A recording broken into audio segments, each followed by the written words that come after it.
어서오세요, 어서오세요. 레전드 경선쌤이 진행하는 불편한 세계 속으로에 오신 여러분 환영합니다.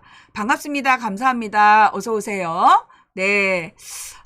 패스트 14세기 유럽에서 750에서 2억 명, 7,500만에서 2억 명의 목숨을 빼앗아갔다. 맞아요. 그래서 패스트로 그 유럽의 인구가 조절이 됐고, 그 다음에 이제 그 스페인 독감으로 또 굉장히 많은 수십만 명이 그때도 죽었잖아요. 그런데 불과 100년 뒤에 코비드 19으로 유럽에서 또 어마어마하게 많은 사람들이 죽었던 거죠. 예. 하여튼, 그래서 뭐라 그러나, 유럽에서는 대놓고 그런 말을 해. 전쟁과 전염병이 지구의 인구를 조절하는 기능을 해왔다. 그게 인구론이야. 그래서, 지금도 이 전염병과 전쟁이 인구를 조절하고 있다라는 주장을, 거침없이 하고 있는 인간들이 있어요. 그래서 21세기 인구론을 이야기하는 그런, 진짜 미친 인간들도 있다는 거죠. 그래서 그 사람들이 계속 얘기하는 게 지금 이 지구의 인간들이 너무 많다. 곧 100억을 넘는다 이러면서 막 난리를 피우고 있잖아요. 그러면서 그 사람들은 뭘 원하는 거냐? 그러니까 가난하고, 좀 기능이 떨어지는 인간들은 빨리 죽으라는 거야. 가난하고 기능이 떨어지는 인간들은 빨리 죽고, 자기네들처럼 유능하고 좋은 유전자를 가진 자들이, 이 지구의 좋은 환경, 쾌적한 환경에서 생존할 수 있도록, 이 가난한 사람들을 죽이는 것도 나쁘지 않다라는 생각을 하는 걸로 보여요.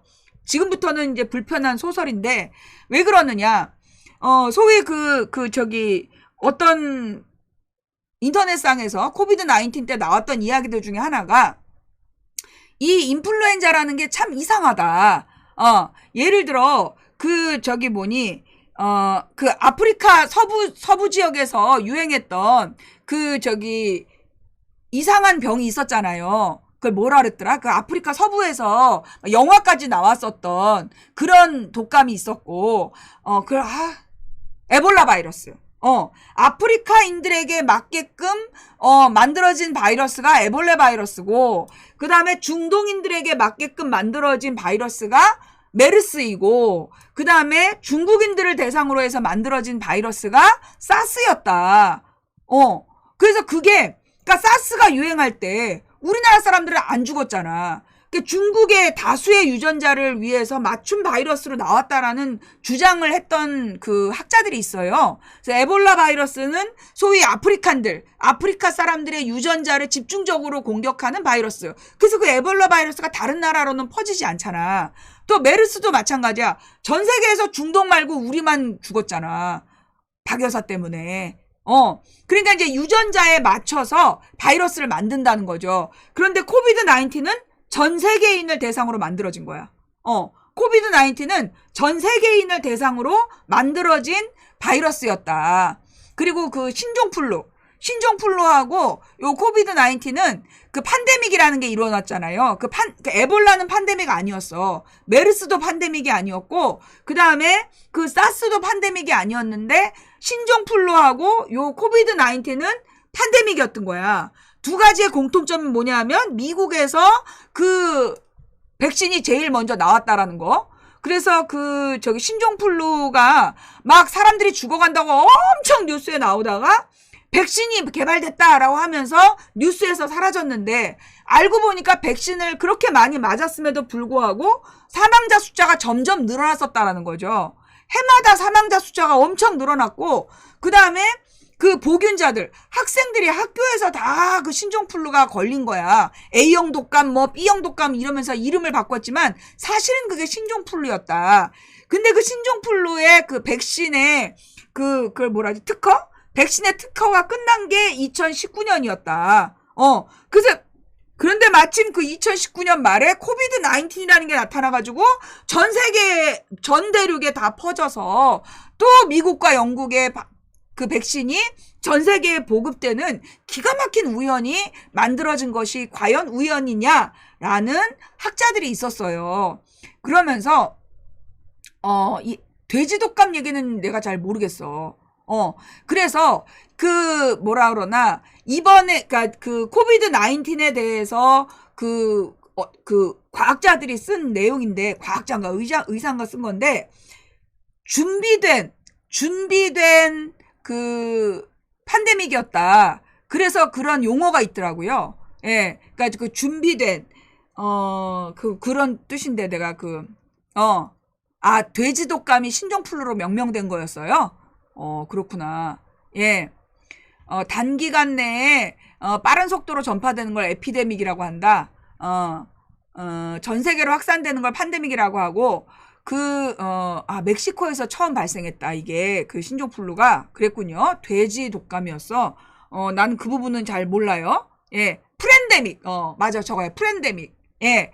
그래서 그 코비드 19이 사실은 프렌데믹이었다. 그러니까 계획된 팬데믹이었다. 그래서 전 세계의 자유무역 시장을 중단시키려는 목적으로 이 팬데믹이 준비되었다. 근거가 뭐냐 했더니 각 나라에서 그 이전 3년 동안 19년 이전에 16년부터 2016, 17, 18, 3년 동안 뭘 했냐면 팬데믹에 대한 훈련을 받았대요. 우리나라도 보건의료인들을 대상으로 한 이런 갑작스런 전염병이 갑자기 나타났을 때 어떻게 대처할 것인가 거기에 대한 그 보건 의료인들을 대상으로 한 교육이 3년 동안 진행됐다는 거야. 그 내용이 그대로 우리나라에서 그 코비드 19 때 적용이 됐다는 거야. 그러면서 근데 우리나라만 그런 게 아니라 그게 전 세계적으로 전 세계 보건의료의 그 보건의료 정책 책임자들이 모여서 그 훈련을 했다는 거예요. 그 훈련을 하고 나서 코비드 19이 터진 거야. 그래가지고 이거를 플랜데믹이다. 그러니까는 처음부터 이런 그 전염병이 올 거라는, 이런 전염병이 올 거라는 걸 알고 준비했었던 거다. 그리고 무엇보다 마이크로소프트 사장, 그 사람이 만드는 무슨 백신 연구소에서, 코비드 19이라고 아예 명명까지 했잖아요. 그죠? 코로나 바이러스가 유행할 거다. 그러면서 사망자가 대략 얼마 정도 될 거다. 그런 얘기를 하면서 자기네들이 이미 백신의 연구에 들어가 있다. 그런 얘기를 그 6개월 전에, 그러니까는, 19년 여름에 7월인가에 이미 사람들한테 다 무슨 발표회를 한 게 나와 있었어요. 그죠? 코로나 바이러스라는 멘트가 나왔다. 내 마음의 테리우스라는 드라마. 그게 몇 년 전 드라마인데요. 지금 조류 독감과 치사율 50% 코비드를 말하고 있다. 지금 민방위 훈련이 옛날과 달라진 점이 핵전쟁이 일어났을 때를 가정하고 훈련한다. 맙소사. 빌 게이츠. 코로나 바이러스가 언제 나온 거냐? 그 코로나 바이러스의 시초가 어딘지 알아요? 코로나 전 드라마인데 거기서 코로나 바이러스란 멘트가 나왔어. 그 코로나 바이러스라는 게 언제 나왔느냐 하면 저기 때 나온 거야. 스페인 독감이 코로나 바이러스였어요. 1917년부터 발생해서 3년 동안 수십만 명의 유럽인을 죽이고 군인들을 마구 죽였던 그 코로나 바이러스의 시초가 스페인 독감이었고, 그 다음에 1970년대야. 70년대 초에 또 한 번 코로나 바이러스가 유행했어. 그땐 홍콩 독감이란 이름이었어. 그때는 홍콩 독감이라는 이름으로 전 세계에 난리가 났는데, 내가 그 기사를 들었던 기억이 나요. 그 코로나 바이러스 얘기를 라디오 아나운서가 얘기하면서 홍콩 독감, 콜레라가 아니라 코로나 바이러스. 그러면서 이 코로나 바이러스에 대해서, 그래서 이제 1910년, 18년대에 있었던, 그러니까 17, 18년대에 있었던, 그 스페인 독감, 그 다음에, 홍콩에서 제일 먼저 발견됐다고 1970년대는 홍콩 독감이라고 불렀어. 그러다가 이제, 사스하고는 다른 거예요. 사스는 1990년대인가 2000년대 초반인가 그랬대. 98년인가가 사스였대. 그리고 이제 이 홍콩 독감은 70년대예요. 74년경에 있었던 게, 그렇죠. 인플루엔자 독감 종류야. 그래서 코로나라는 게 원래 있었던 건데, 그 코로나 중에 2019년형, 그래서 코비드 19이라는 이름이 붙은 거죠. 사스도 코로나 바이러스였던 거야? 뭐 하여튼, 그런데 중요한 건 뭐였냐. 그 이야기를 써냈던 사람들이 그 스페인 독감이 발생했을 때 그때 이미 세계의 대국들이 뭘 연구하고 있었냐면 생화학전을 연구하고 있었다. 병원균을 무기로 사용하는 방법을 연구하고 있었다는 거야. 그런데 그런 상황에서 1차 세계대전 중에 스페인 독감이 발생한 거예요. 근데 그게 스페인에서 처음 발견된 거지 사실은 이미 그걸로 죽은 사람이 유럽 대륙에 많았다는 거야. 되게 많은 사람이 죽은 다음에 스페인에서 이거 뭔가 특별하다 해서 발견해서 이름이 스페인 독감이라고 이름이 붙여졌다는 거죠. 그래서 그 당시에서 그 스페인 독감 자체가 생화학전 무기 실험이 아니었겠냐라는 당시에 의혹이 있었대. 그리고 나서 그 뒤에 이런 대대적인 대규모 인플루엔자 독감이 도는 시점이 세계사적으로 연관이 있는 가령 74년 같은 경우에는 뭐가 있었던 때예요. 베트남 전쟁이 끝나가는 시점이야. 베트남 전쟁이 끝나가는 시점에 코로나 바이러스 뉴스로 다 도배를 했었어. 그리고 사실 우리나라는 메르스가 우리나라에서 걸려가지고 유행을 한 거지 알려진 거지 다른 나라는 메르스를 모른대 아직도. 그 사스, 메르스, 코비드 19이 모두 코로나 형태의 바이러스다. 그게 이제 동그랗다는 거잖아요. 뭐 동그란데 무슨 발이 달려서 그게 이제 변종을 일으키는 뭐 그런 바이러스의 모양으로 결정한다고. 예. 하여간 그래서 이제 이 무슨 얘기가 나왔느냐. 그때 맨 처음부터 이 우한에 있었던 그런 생화학 무기를 연구하는 연구소에서 그런 바이러스를 연구한 거 아니었냐. 그런 얘기가 있었다는 거죠. 태양. 그러니까 이제 동그란데 이렇게 발이 나 있는 그게 코로나라는 말이 태양 코로나를 가지고 붙인 바이러스의 이름이다. 그게 이제 이 태양은 어떻게 했어요? 이렇게 태양에서 열 폭풍이 일어나잖아. 그러면서 이제 이렇게 돌출하는 게 있는 그걸 말하는 거야. 왕관은 이제 이렇게 생긴 거고 이 왕관 모양이라기보다는 보통 이제 이렇게 쓰는 게 위에서 내려다보면 동그란데 이렇게 발이 달려 있는 거죠. 이렇게 뿔이 달려 있는 거잖아. 그러니까 뿔 달려 있는 그런 원형. 이게 이제 코로나. 네. 보통 20-30%는 옛날부터 코로나 감기가 발생해 왔다. 네이버 지식사전에 2022년까지 있었는데 1년 후 다시 확인하니 지식사전에서 사라졌다. 그랬군요. 코로나는 3대 감기 바이러스 중 하나이며 보통 20-30%는 옛날부터 코로나 감기가 발생해왔다라고 네이버 지식사전에 있었던 것이 2021년에 보니까는 없어져 있었다. 그래요. 하여튼 그래서 소설인데 전 세계가 그래서 인종별 그러니까 그 어떤 그 지역에 많이 사는 사람의 유전자를 공격하는 바이러스를 개발해낸 거 아니냐라는 이제 그 좌파 의학자들의 주장이 있는 거야. 그래서 그 사람들이 코비드 19 때 미국에서 기자회견도 하고 막 미국 의회 앞에 가서 시위도 하고 그랬었대요. 근데 전 세계에서 보도를 하지 않았다고. 그 사람들의 주장을 보도하지 않았지만, 그 플랜데믹이란 책이 코비드 19이 발생하자마자 나온 책이래. 이건 준비된 팬데믹이다. 네. 하여튼 그래서 이 코비드 19으로 온 세계를 쑥대밭을 만들었지만 지금도 코로나로 사망하는 사람이 꽤 많은데 그리고 학생들 중에 코로나 환자가 그렇게 많은데 학교를 쉬지도 않고 사망자 숫자를 계수도 안 해. 그러니까 그 당시에 막 몇 명이 죽었다라고 막 떠들어댔던 건 뭐 때문이야? 백신을 맞게 하기 위해서. 백신을 맞게 하려는 공포를 팔기 위해서 그렇게 사망자 숫자를 보고했었던 거야. 근데 우리가 이제 건강보험공단의 기록을 가지고 이야기할 때 내가 그랬잖아. 우리나라 대형 병원에서 중환자실에서 죽는 대부분의 사람이 감기로 죽는다.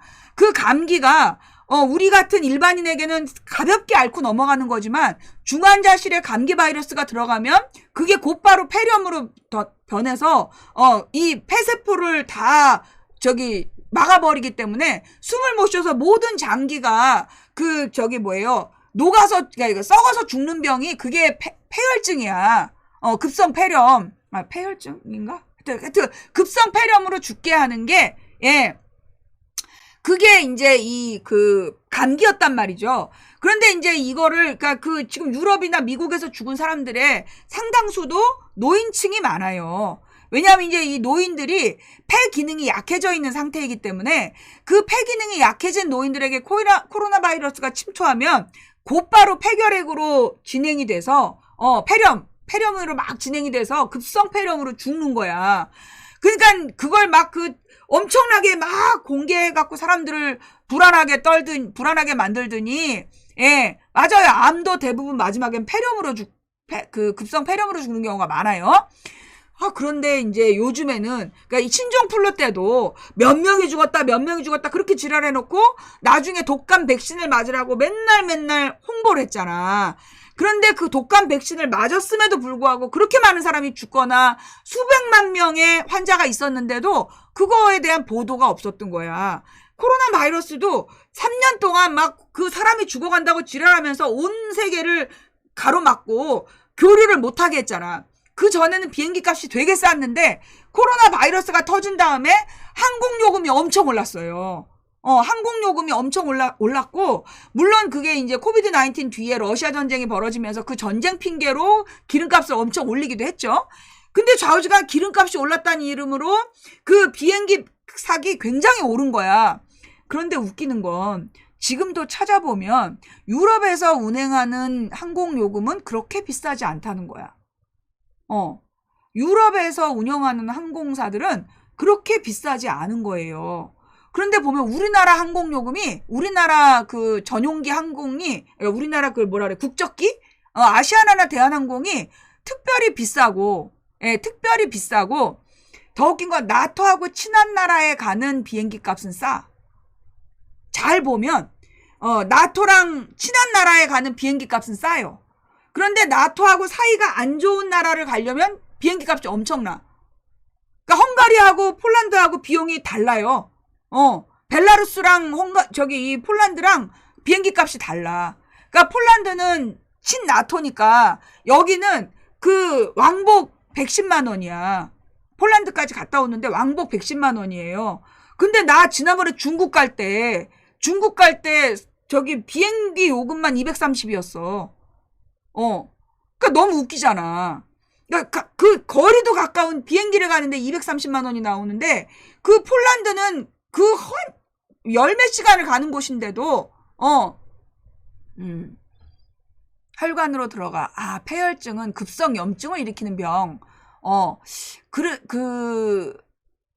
병형군의 독소가 혈관으로 들어가서 그러니까 이제 이 급성 염증이라는 게 저 폐혈증 때문에도 죽고 급성 폐렴 때문에도 죽는 것 같아.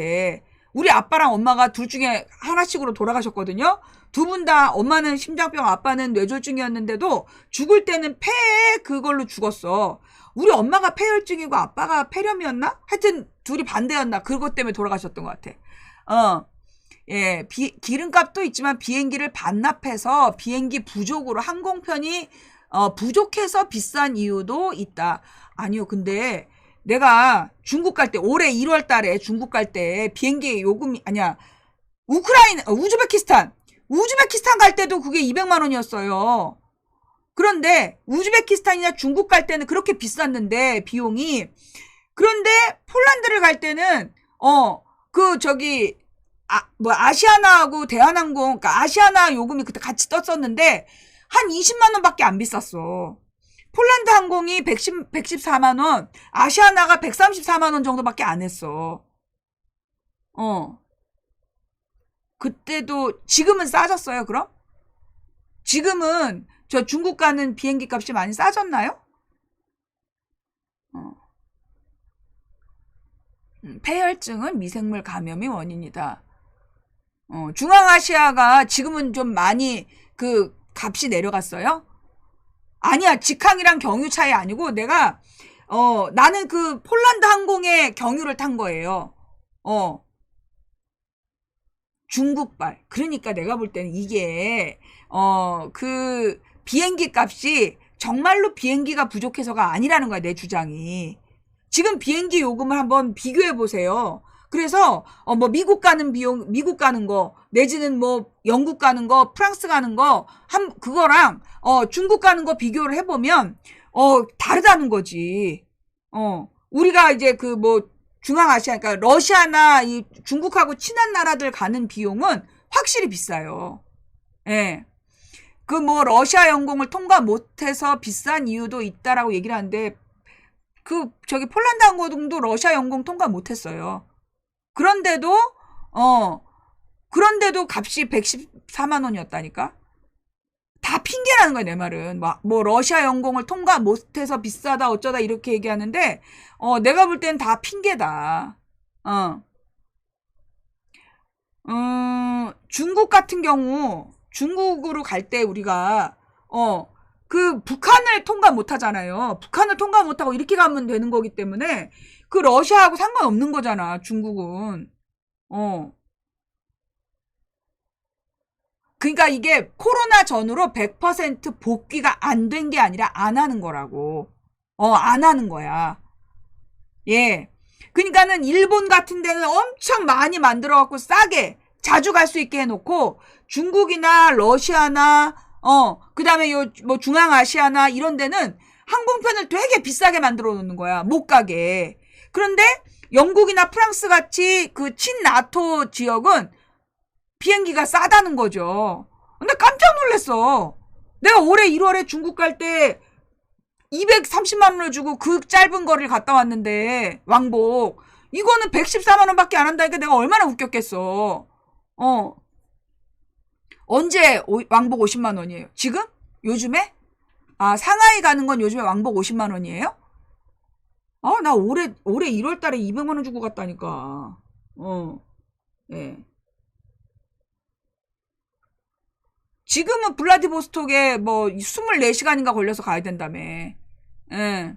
하여튼 그게 나는 그래서 이 항공 요금에 대한 부분이 무슨 뭐 비행기가 모자라고 뭐 영공을 통과 못해서고 어쩌고 나 이거 다 핑계라고 보고 사실은 이 팬데믹을 일으킨 다음에 복구를 안 시키는 거야. 복구를 안 시키고 있어, 일부러. 내가 볼 때 일부러 복구를 안 시키는 거예요. 그리고 그 그러니까 그 러시아가 우크라이나 침공했던 것도 우크라이나 정부가 그 돈바스 지역에 있는 러시아인들을 막 공격했기 때문이잖아. 막 탱크로 밀고 들어가서 죽이겠다 그러니까 러시아에서 그러면 우리가 보호해주러 들어간다는 명분을 갖고 왔잖아. 그런데 러시아가 침공하기 전에 그 23년, 그러니까 21년 11월부터 러시아가 우크라이나를 침공한다라는 기사가 계속 나왔어. 우리가 기억하기에 기사가 계속 나왔잖아요. 그러면서 21년 지나서 22년이 그 코로나 팬데믹에서 다 해방되는 때였어. 우리나라도 그때 윤석열이가 들어서서 그 코로나로 인한 모든 제약을 없애버렸잖아. 우리나라 전에 다른 나라들이 다 먼저 없앴고 우리나라가 이제 중간쯤에 없앤 거잖아요. 그 22년도 초에 그 우크라이나 전쟁을 일으켜서 전 세계 항공 요금이 이런저런 이유로 비싸다는 핑계를 대서 그렇게 세계적으로 왔다 갔다 못하게 한 거야. 라고 나는 봐. 이게 뭐라 그러나 전 세계가 자유무역 시대 그리고 글로벌 시대였는데 그거를 코로나 팬데믹하고 러시아 전쟁, 우크라이나 러시아 전쟁을 핑계 삼아서 그래서 전 세계의 이동을 일부러 막은 거 아니냐라는 소설이죠. 네. 네. 그러니까 운항 노선을 많이 설치하지 않아요. 운항 노선은 비행기가 그러니까 그 항공사가 선정하는 건데 뭐 수요가 적다. 그러면서 그 운항 노선을 설치하지 않는다는 거야. 근데 그 말이 안 되는 게 내가 왜 그 경유를 했냐면 나는 처음에 폴란드 직항으로 했어. 그런데 그 직항 노선에 반이 안 됐다고 그 사람이 반이 안 됐다고 그 사람들을 브로초 앞으로 갔다가 오는 경유 노선을 만든 거야. 그 경유 노선에서 그 국내 항공기를 타고 조그맣고 덜덜거리는 국내 항공 타고 이사 가게 한 게 그러니까 그 폴란드 직항이 이 바르샤바 직항이 있는데도 거기 사람이 많이 안 차는 거지. 그러니까 사람이 그러니까 뭐 신청하는 사람이 없어서 노선을 줄인 게 아니라 일부러 자기네들이랑 친한 나라는 사람이 없어도 그 노선을 다 만들어 놓고 자기네들이 통제하고 싶은 나라, 규제하고 싶은 나라만 비싸게, 그리고 이 항공 편수를 줄이고 그런 걸로 나는 보여.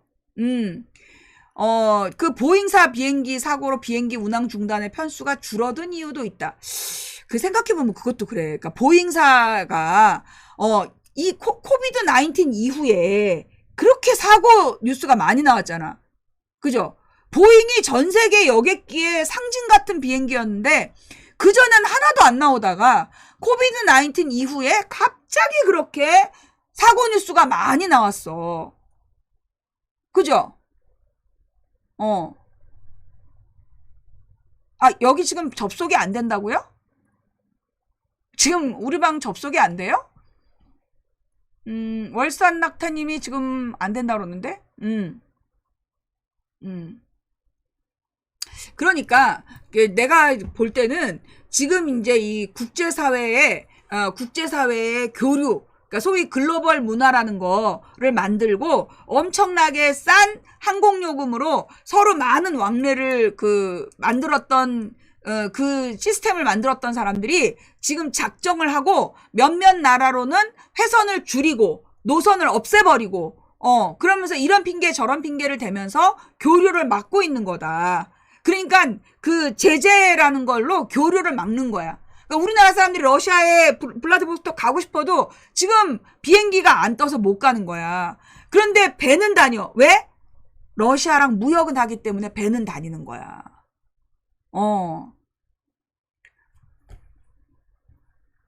잠깐만, 지금 아프리카 다른 방은 접속이 됐는데 여기만 안 된다. 그러니까 지금 인원이 딱 정체되어 있는 이유가 그런 건가요? 780명, 지금 781명 들어왔어. 제가 뭐 또 잘못 써놨나요? 2024-0925. 계엄 때문에 그러나?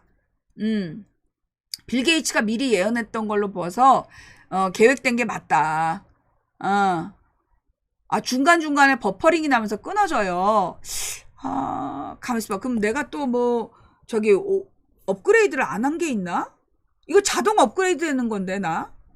3번이나 다시 들어왔어요? 지금 우리 방에 들어오는 게 지금 어려운 상태군요? 괜찮은 분들도 있고, 예.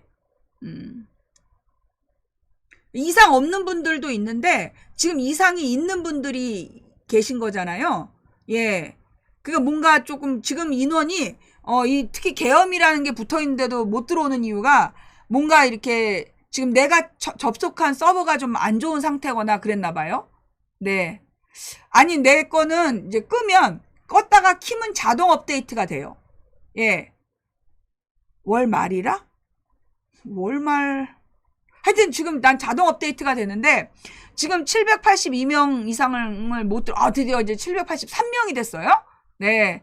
뭐, 방송이 재미없어서 그럴 수도 있고요. 네. 자, 이렇게 해서,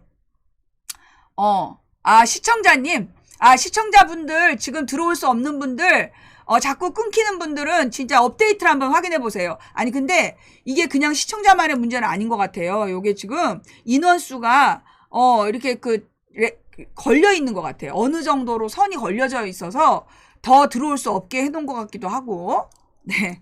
뭐, 우리가 중간에 뭘 또 히트를 쳐서 그런지, 뭔지를 알아야지, 연병. 네. 나갔다 들어오니까 돼요. 다행입니다. 자, 이렇게 해서 이제 우리가 일단 불편한 소설 1차 분을 먼저 발표하고, 그리고 이제 국제 뉴스를 한번, 그러니까 불편한 세계 속, 겉핥기, 불편한 겉핥기 시간으로 들어가서, 이제 뉴스를 보면, 저항의 축, 이 저항의 축은 뭘 말하는 거예요? 이제 친이란 무슨 를 말하는 거죠. 근데 친이란 무장 세력을 저항의 축이라고 얘기하는데, 그 저항의 축 중에 이슬라믹 리지스턴스라는 그룹이 있나 봐요. 얘네들이 지금 이스라엘의 북부를 미사일로 공격을 했다. 그래서 이제 이렇게 생긴 사람들이 되게 무섭게 생겼어요.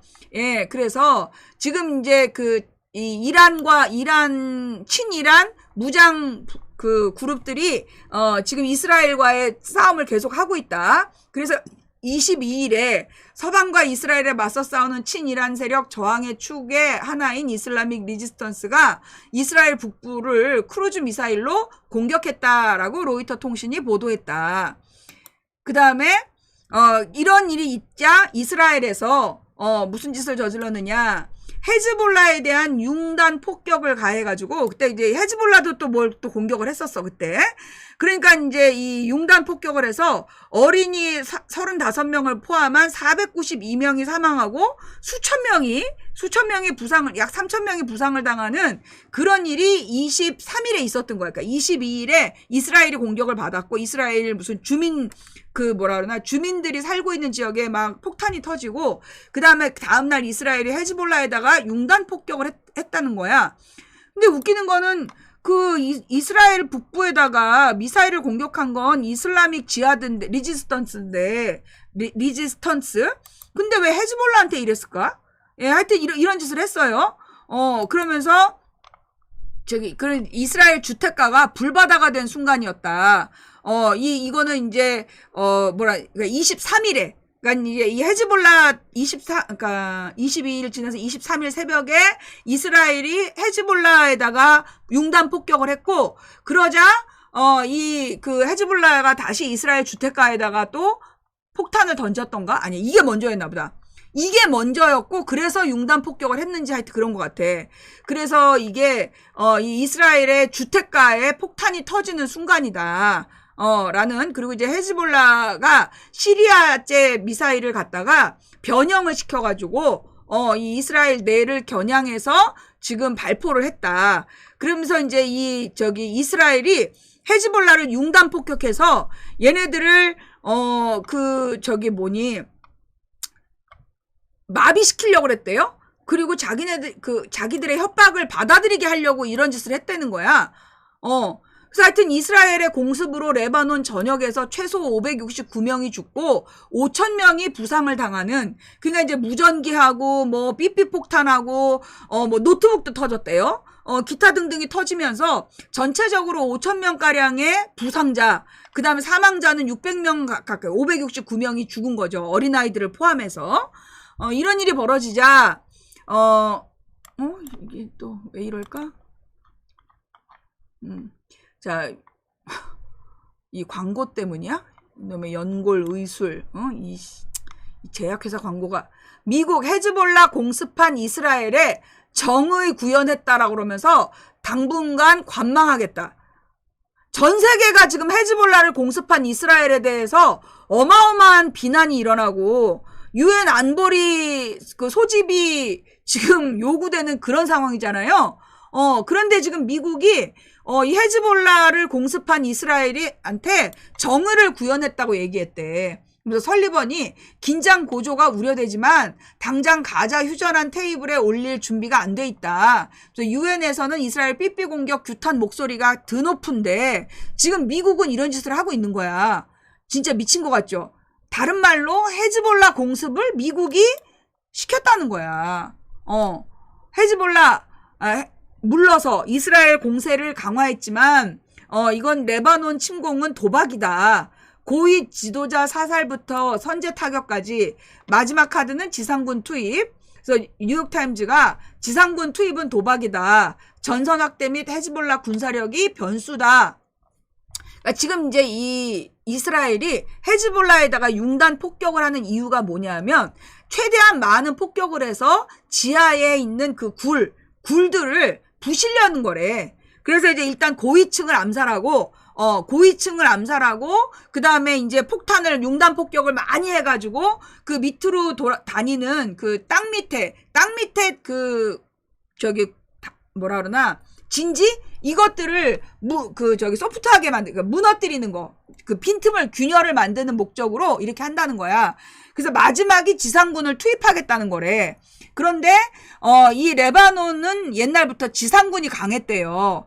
그래서 이제 이 레바논으로 얘네들이 진격해 들어가는 것은 미국이 베트남 진격하는 거랑 똑같다. 그러면서 이제 미국의 싱크탱크들이 막 말린다는 거야. 그러지 마라. 이거 그 지상군으로 들어가면 지금 이스라엘 군인들은 지금 심각하게 사기가 저하되어 있는데 이런 짓을 벌이면 걷잡을 수 없는 일이 된다. 그럼에도 불구하고 이런 도박을 왜 했을까? 그랬더니 얘네가 뭐라 그러냐면 외교적인 해결을 위해서 했다. 하마스하고 헤즈볼라를 분리시키기 위해서 했다는 거야. 말도 안 되는 얘기를 지금 하고 있는 거예요.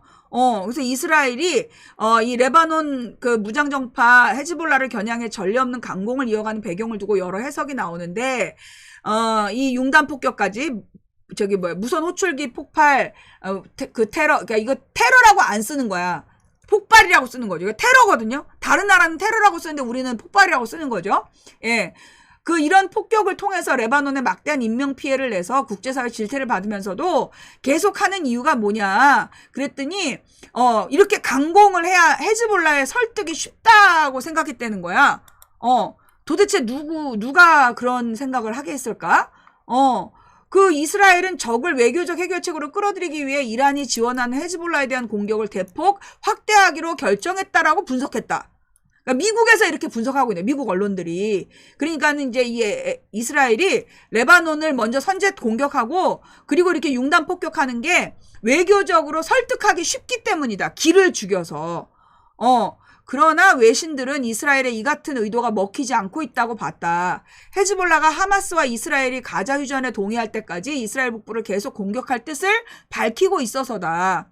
특히 헤즈볼라 수장인 하산 나스랄라는 이스라엘에게 레바논 남부를 침공하라고 했는데 이는 장기간의 교착 상태를 초래할 수 있다. 이 헤즈볼라 수장이 이렇게 얘기한 게 자기네들은 지상군이 더 옛날에 이스라엘 군을 이 지상군들이 무찌른 적이 있었대요. 그래서 그 지상군 들어와라 이렇게 하면서 지금 이제 하고 있는데 그러면 그때 들어가게 되면 장기적인 교착 상태가 된다. CNN은 지치고 분열된 이스라엘 군대와 노련하고 분노한 헤즈볼라 사이의 전면전 지상전은 이스라엘에게 재앙이 될 가능성이 높다라고 얘기했다는 거예요. 그러면서 이제 이스라엘은 헤즈볼라와 하마스를 갈라치기 위해서 헤즈볼라를 그렇게 쳤다는데, 그러면서 이제 무엇보다 이 네타냐후, 이런 멍청한 짓을 한 것도 웃기는데, 그 멍청한 짓을 한 네타냐후에 대한, 여론 지지율이 올라갔다는 거야. 지지율이 갑자기 24%로 폭등을 했대요. 그래서 이 하마스 전쟁 하기 전 지지율을 회복했대. 네타냐후가. 그러니까 그 이스라엘 사람들이 네타냐후 잘한다 해주는 거야. 사실 여론조사를 과연 누구한테 했을까 싶죠. 그러니까 지지율이 올랐다라는 이야기는 이스라엘 사람들이 더 많이 네타냐후를 지지한다라고 지금 표현하고 있는 것 같아. 근데 사실 지금 이스라엘 사람들이 지금 네타냐후 물러나라고 엄청나게 많은 파업을 하고 난리를 피우고 있잖아요. 그런데 지금 나토 언론이 이런 식으로 네타냐후의 지지율이 올라가고 있다. 그래서 그 이스라엘 사람들한테, 그러니까 지지율이 올라가니까 너도 지지해라. 이런 식으로 지금 여론 지지를, 조작하는 거 아닐까. 지금 우리가 알고 있는 다른 부분에 의하면 주요 노조가 다 파업하고 네타냐후 퇴진을 요구하고 있는데 누구한테 조사해서 지지율이 올랐을까? 그게 좀 궁금하다는 거죠. 그죠? 자, 여기에 대해서, 아이고, 참. 네. 이놈 광고를 없애놓으면 꼭 이런 식으로, 잠깐만요. 미안해요.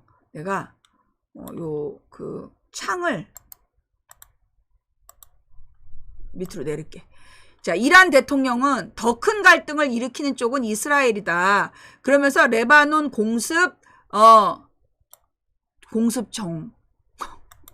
뭘까? 레바논 공습을 정면 비판했다. 이란 대통령이 이스라엘이 자꾸 더 큰 갈등을 일으키고 있다. 그러면서 레바논 공습을 정면으로 비판을 했다. 한국일보는 이 창 구조를 정말 개판으로 만들어놨네. 자, UN 당장 적대행위 중단을 촉구하고 있다. 레바논에서는 지금 492명이 사망했고 1654명 부상? 이게 언제적 얘기야 지금. 이게 24일에 기사를 내면서 이렇게 내면 어떡해. 지금 레바논에서 죽은 사람이 500명이 넘고 지금 그 저기 5천 명 이상이 지금 부상을 당했는데 이 한국 일보는 조금 그래 좀. 예. 자, 레바논의 이스라엘 테러리즘은 강점이 아닌 약점을 반영합니다. 라고 쓴 게 누구냐면 알마야딘이라는 기사인데, 언론사인데, 이 알마야딘이 누가 운영하는 거냐 했더니 레바논에서 운영하는 거래요.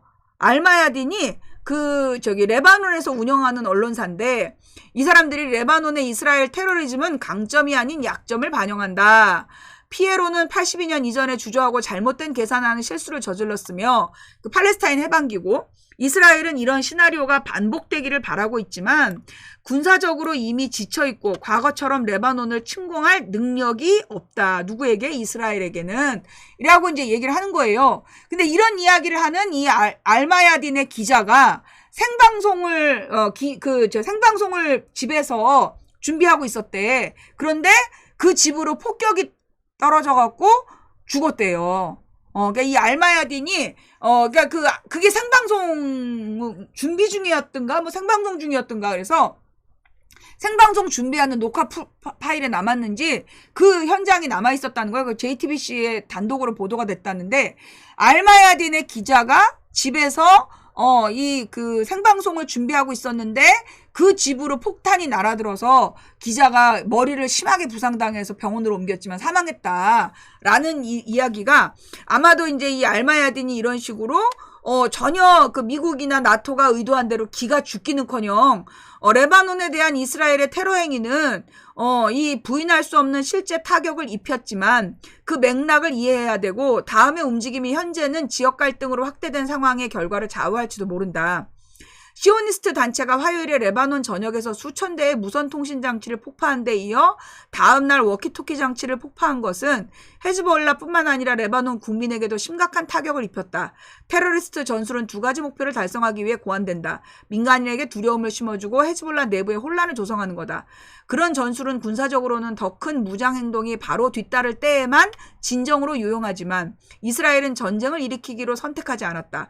따라서 수천 명을 다치게 하고 수십 명을 죽이는 것은 민간인과 헤즈볼라 구성원을 모두 포함하여 시오니스트에게 치명타를 가하는 시도라기보다는 점수를 따는 것으로 해석될 수 있다. 그러니까 시오니스트들이 자기네 이제 그 점수를 올렸다는 거야. 침략 점수를. 마찬가지로 이스라엘의 암살 공격, 7월 말 헤즈볼라 사령관 푸아드 쇼코르의 살해이든 금요일에 라드완 군간부를 표적으로 삼은 공격이든 이는 점수를 따기 위한 공격으로 의도된 것이다. 레바논 수도에서 이러한 암살 공격 동안 수십 명의 민간인이 살해되었다는 사실은 이 점을 더욱 확증한다. 따라서 시오니스트 정권 행동은 주로 심리적 수준에서 가능한 것으로 보아야 한다. 이 단체의 전술적 성과는 이러한 행동으로 인해 발생하는 공포, 불안, 그리고 안보 상실감인데 이는 교과서에 나오는 테러리즘이다. 지난주에 우리가 목격한 것은 갈등의 역사상 전례가 없는 일일 수 있지만 규모 면에서 전술 자체는 전혀 새로운 것이 아니다. 이는 시오니스트들이 70년대와 80년대에 레바논에서 구체적으로 사용했던 것과 동일한 플레이북에서 나온 것이다. 이스라엘이 레바논에서 11개월간 쉬지 않고 총격을 가한 후에도 본격적인 전쟁을 일으키지 않았다는 사실은 그들이 얼마나 약한지를 보여준다. 2006년 이스라엘의 침공을 촉발한 원인을 살펴보더라도 헤즈볼라는 이런 결과를 초래한 행동을 훨씬 능가했지만 시오니스트들은 전면전을 일으키지 않기 위해 더러운 테러 전술을 사용한다. 우리는 행해진 일의 심각성을 얕잡아 볼 수도 없고 그 속에 숨겨진 무모함과 범죄성을 얕잡아 볼 수도 없지만 이런 공격 행위는 시오니스트 정권의 완벽한 절박함에서 비롯된 것이다. 여기서 중요한 점은 이스라엘 총리 베냐민 네타냐후가 아직 레바논에 대한 전쟁을 일으키지 않았고 대신 미친 짓에 가까운 교활하고 다소 상상력이 풍부한 공격에 집착하고 있다는 것이다. 그가 포괄적인 전쟁을 일으킬 수 없었던 이유는 그의 군대가 그러한 갈등에서 승리할 능력이 없기 때문이다. 특히 지상 요소가 관련된 경우 더욱 그렇다. 시오니스트 단체가 레바논에 대한 지상 침공을 시작하고자 한다면 시리아 남부를 침공하기로 선택할 가능성이 크다. 그러한 전쟁은 정권 역사상 가장 큰 비용이 들 것이고 심지어 정권의 완전한 붕괴로 이어질 수도 있다. 헤즈볼라와의 전쟁이 이길 수 없다는 것을 알고 있음에도 불구하고 이스라엘 지도부는 실제로 그런 갈등을 추진하고 있는 것이 분명하다. 이건 두 가지 시나리오 중 하나이다. 즉 본격적인 전쟁이 아닌 제한적인 전투를 추구하거나 아니면 이란이 개입될 가능성이 있는 보다 광범위한 갈등에 미국을 끌어들이려는 것이다. 미국의 지원과 서방 동맹국의 정통성을 얻기 위해 이스라엘은 헤즈볼라가 전쟁을 시작해야 한다. 이것이 그들이 레바논 저항 세력을 계속 자극하여 그들을 궁지에 몰아넣고 이스라엘이 원하는 결과를 정당화할 방식으로 대응하도록 강요하는 이유다. 이스라엘과 미국 지도부의 생각에 따르면 레바논과의 전쟁은 교착 상태로 이어질 수밖에 없고 그러면 가자와의 갈등을 종식시키는 데 있어 헤즈볼라를 방정식에서 제외해야 한다. 이것이 최근 침략의 전부이며 전선을 고립시키는 것이다. 10월 8일 이래로 헤즈볼라는 이스라엘 정권의 가시가 되었고 경제적, 심리적, 군사적으로 셀 수 없이 많은 타격을 입혔다. 이는 이스라엘 국민의 지도부에 대한 인식에 심각한 상처를 입혔고 또한 시오니스트 단체가 지역적으로 약해 보이게 만들었다. 이해해야 할 것은 이 전쟁이 전장에서 벌어지는 것만큼이나 심리적인 면에서 벌어지고 있다는 것이다. 이를 알고 있는 시오니스트 정권은 헤즈볼라와 이란의 이미지를 손상시켜 현재 증발해버린 이스라엘의 힘에 대한 이미지에 가해진 피해를 메우려고 했다. 따라서 이 맥락에서 이스라엘은 위험을 감수하고 있다. 여기까지 무슨 얘기인지 알겠죠? 지금 무슨 얘기냐면 이제 이 레바논의 헤즈볼라 군이 계속해서 이스라엘 북부를 침공을 했잖아요. 계속 공격을 했잖아. 그래서 이스라엘 그 북부 지역의 정착민이 어떤 언론에선 6만 명, 어떤 언론에선 4만 명이라고 그래. 그래서 지금까지 한 6만 명, 4만에서 6만 명 정도가 해외로 도피를 해서 돌아오지 않고 있다는 거야. 북부 지역의 정착민들이. 그러니까는 그 이스라엘 사람들이 살지 않으면 그 땅을 다시 뺏길 수 있다라는 그런 생각을 하는 거죠, 이스라엘은. 근데 이제 전면전을 일으키기에는 군인이 부족하니까, 이런 이제 심리전, 테러전을 일으켜서, 이 레바논 사람들을 겁을 주려고 하고 있다라고 레바논 사람들이 생각하고 있는 거야.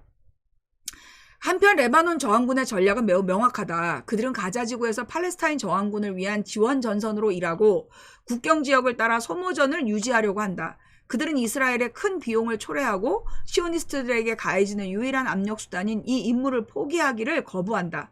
가자지구에서 포기하고 휴전협정에 서명하도록 말이다.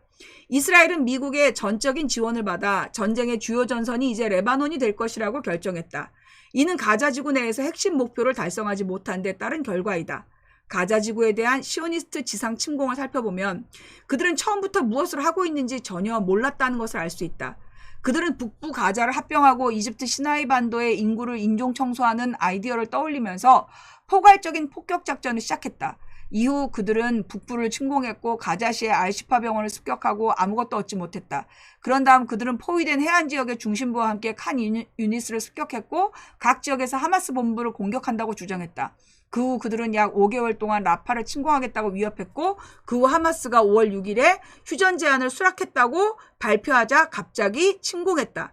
예상대로 그들은 라파에서 아무것도 이루지 못했고 그들은 이미 진입한 지역에 무작위로 침공을 명령하고 아무 이유 없이 군사적 사상자를 낸 어려운 입장에 처했다. 그들은 팔레스타인 저항 세력이 여전히 강하고 매복 공격으로 그들을 유인할 것이라는 사실에 계속해서 충격을 받았다. 이는 그들이 계속해서 포로들을 죽이고 휴전, 포로 교환에 서명하라는 자국 국민들의 압력이 커지면서 이스라엘 국민들이 거리로 쏟아져 나와 가자에서 포로들을 돌려보낼 것을 요구하게 되었다. 당연히 이스라엘 지도부는 새로운 탈출구를 찾고 있었고 베이루트에서 푸아드 쇼코르를 암살하기로 결정했다. 테헤란에서 하마스 지도자 이스마일 하니에를 죽이기로 했다. 이는 또한 그 두 가지 의도된 목적을 위해 수행된 행동이었다. 이란과 헤즈볼라를 전쟁으로 끌어들이는 것, 그리고 진행 중인 선전전에 타격을 주는 것. 이런 종류의 은밀한 암살 작전은 지역의 저항 세력을 어려운 입장에 처하게 했다.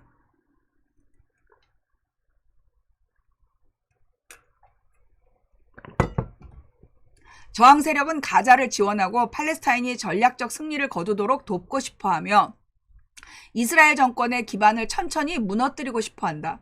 시오니스트 지도부는 이를 알고 있고 미국을 불러들여 구해주기를 바라는 것 외에는 스스로를 처한 궁지에서 벗어날 방법이 없다. 시오니스트 정권이 이를 실존적 위기로 보고 있다는 것은 분명하며 실제로 그렇다. 따라서 그들은 자신이 처한 혼란에서 벗어나기 위해 전투를 변형시키고 싶어한다. 저항 세력은 이제 몇 가지 대담하고 창의적인 선택을 해야 한다. 가자 지구에 대한 지원 전선을 유지하고 전면전에 참여하기를 거부하는 동시에 가장 터무니없는 테러 행위를 계속 견뎌낼 수도 있고, 아니면 전쟁의 본질을 완전히 바꿀 수도 있다. 현재 이스라엘에 대한 억제력은 달성할 수 없다. 왜냐하면 이스라엘은 궁지에 몰려있고 어떤 규칙도 전혀 따르지 않기 때문이다. 전면전을 피하기로 결정했다면, 이전 사건들이 의미 있는 답변 없이 지나간다면 이스라엘의 도발과 전쟁 범죄가 더 많이 발생할 것이고 이는 더 악화될 것이다. 그러나 의미 있는 대응이 온다면 이는 이스라엘의 침략 전쟁을 정당화할 가능성이 크다. 시오니스트는 이 기간 동안 이란에 대한 테러 행위를 더 많이 시도할 가능성이 크다. 헤즈볼라 사무총장인 하산 나스랄라가 지난주 목요일 연설에서 말했듯이 모든 붉은 선을 넘어갔다. 그래서 우리는 이제 어떤 처벌이 올지, 그리고 이 갈등이 어떻게 바뀔지 지켜보고 있다. 그럼에도 불구하고 우리는 이제 과도기적 시기에 접어들었고 이스라엘은 레드라인, 규칙 또는 국제법을 믿지 않는다. 그들이 파괴되는 것을 막기 위해 싸우고 있다고 믿는다. 피에로는 82년 이전에 주저하고 잘못된 계산을 했고 이스라엘은 이 시나리오가 반복되기를 바라고 있지만 군사적으로 이미 지쳐있고 과거처럼 레바논을 침략할 능력이 없다. 대량 학살 정권의 범죄적 성격을 감안할 때 이 역사적 순간이 결정적일 가능성이 있다. 이게 이제 알마야딘의 의견을 반영하는 것이 아니고 이 기사를 쓴 사람의 의견이다라고 얘기하는데, 한마디로 지금 상황을 바라보고 있는 레바논의 입장이라고 볼 수 있는 거죠. 그러니까 지금 이스라엘은 이란과 헤즈볼라가 이스라엘을 전면 침공하고, 그래서 그 핑계로 자기네들이 피해자 코스프레를 또 하고 싶어 하는 건데, 그걸 이란과 레바논은 알고 있다. 그래서 지금 어떻게 하고 있는 거야? 전략적 인내라는 걸 하고 있다는 거야. 그래서 이 이스라엘이 끊임없이 이런 전쟁 범죄를 일으켜서 그런 범죄로 국제적으로 지지를 잃어가고, 그리고 그 내부에서 명분 없는 전쟁에 이스라엘 국민들이 지금 분노하는 그런 상황을 이 이란과 헤즈볼라는 유도하고 있다는 거죠. 예. 이런 상황에서 전 CIA 국장이 레바논에서 이스라엘의 치명적 공격을 테러리즘의 한 형태라고 말하며 돌아올 반향을 경고했다. 이게 이제 월요일 오전에 이런 일을 했다는 거예요. 네, 그래서 전 미국의 국방장관이자 CIA 정보기관 국장은 이스라엘이 레바논에서 통신 장비를 폭발시키는 치명적인 공격을 감행한 것이 테러의 한 형태라고 인정했다. 그러면서 이런 방법이 결코 좋은 방법이 아니다. 왜 그러냐면 지금 이제 또 다른 이스라엘군은 뭐라고 얘기했냐? 이스라엘 장교가 헤즈볼라는 무한대의 포격 능력을 갖고 있다. 한마디로 헤즈볼라의 무슨 폭탄 창고를 공격했다라고 이스라엘이 막 자랑을 했다는 거야. 근데 그 다음에 계속 날아온다는 거지. 그러니까 헤즈볼라의 공격 능력은 무한대다. 그러니까 헤즈볼라를 이스라엘이 무력화시킬 수 있다라고 생각하면 안 된다라고 이스라엘의 전 군 지휘관이 이야기를 했다는 거예요. 그러면서 이제 이 헤즈볼라가 드디어 이 융단 폭격에 대한 보복으로 텔 아비브 근처에 모사드 본부가 있는 카데르 모사드 본부에다가 카데르 1이라는 탄도 미사일을 쐈다는 거예요. 그래서 격추시켰다는 거야. 그러니까 격추라기보다 이제 공격을 해서 폭격을 했다는 거야. 근데 이스라엘에서는 지금 어떤 피해를 받았다라는 얘기도 공식적으로 얘기가 나오고 있지 않대. 이스라엘은 자기네 피해는 절대 보고를 안 하기 때문이래요. 좌우지간 그래서 텔아비브 근처에 있는 모사드 본부를 이 탄도미사일로 그러니까 여기서 이번 전쟁에서 처음으로 쓰여진 탄도미사일이래. 근데 이제 이 탄도미사일을 쏜 이유가 뭐냐면 바로 이 모사드 본부가 삐삐 테러를 공작했던 본부가 있는 곳이래요. 그래서 여기를 이제 탄도미사일로 공격을 했다.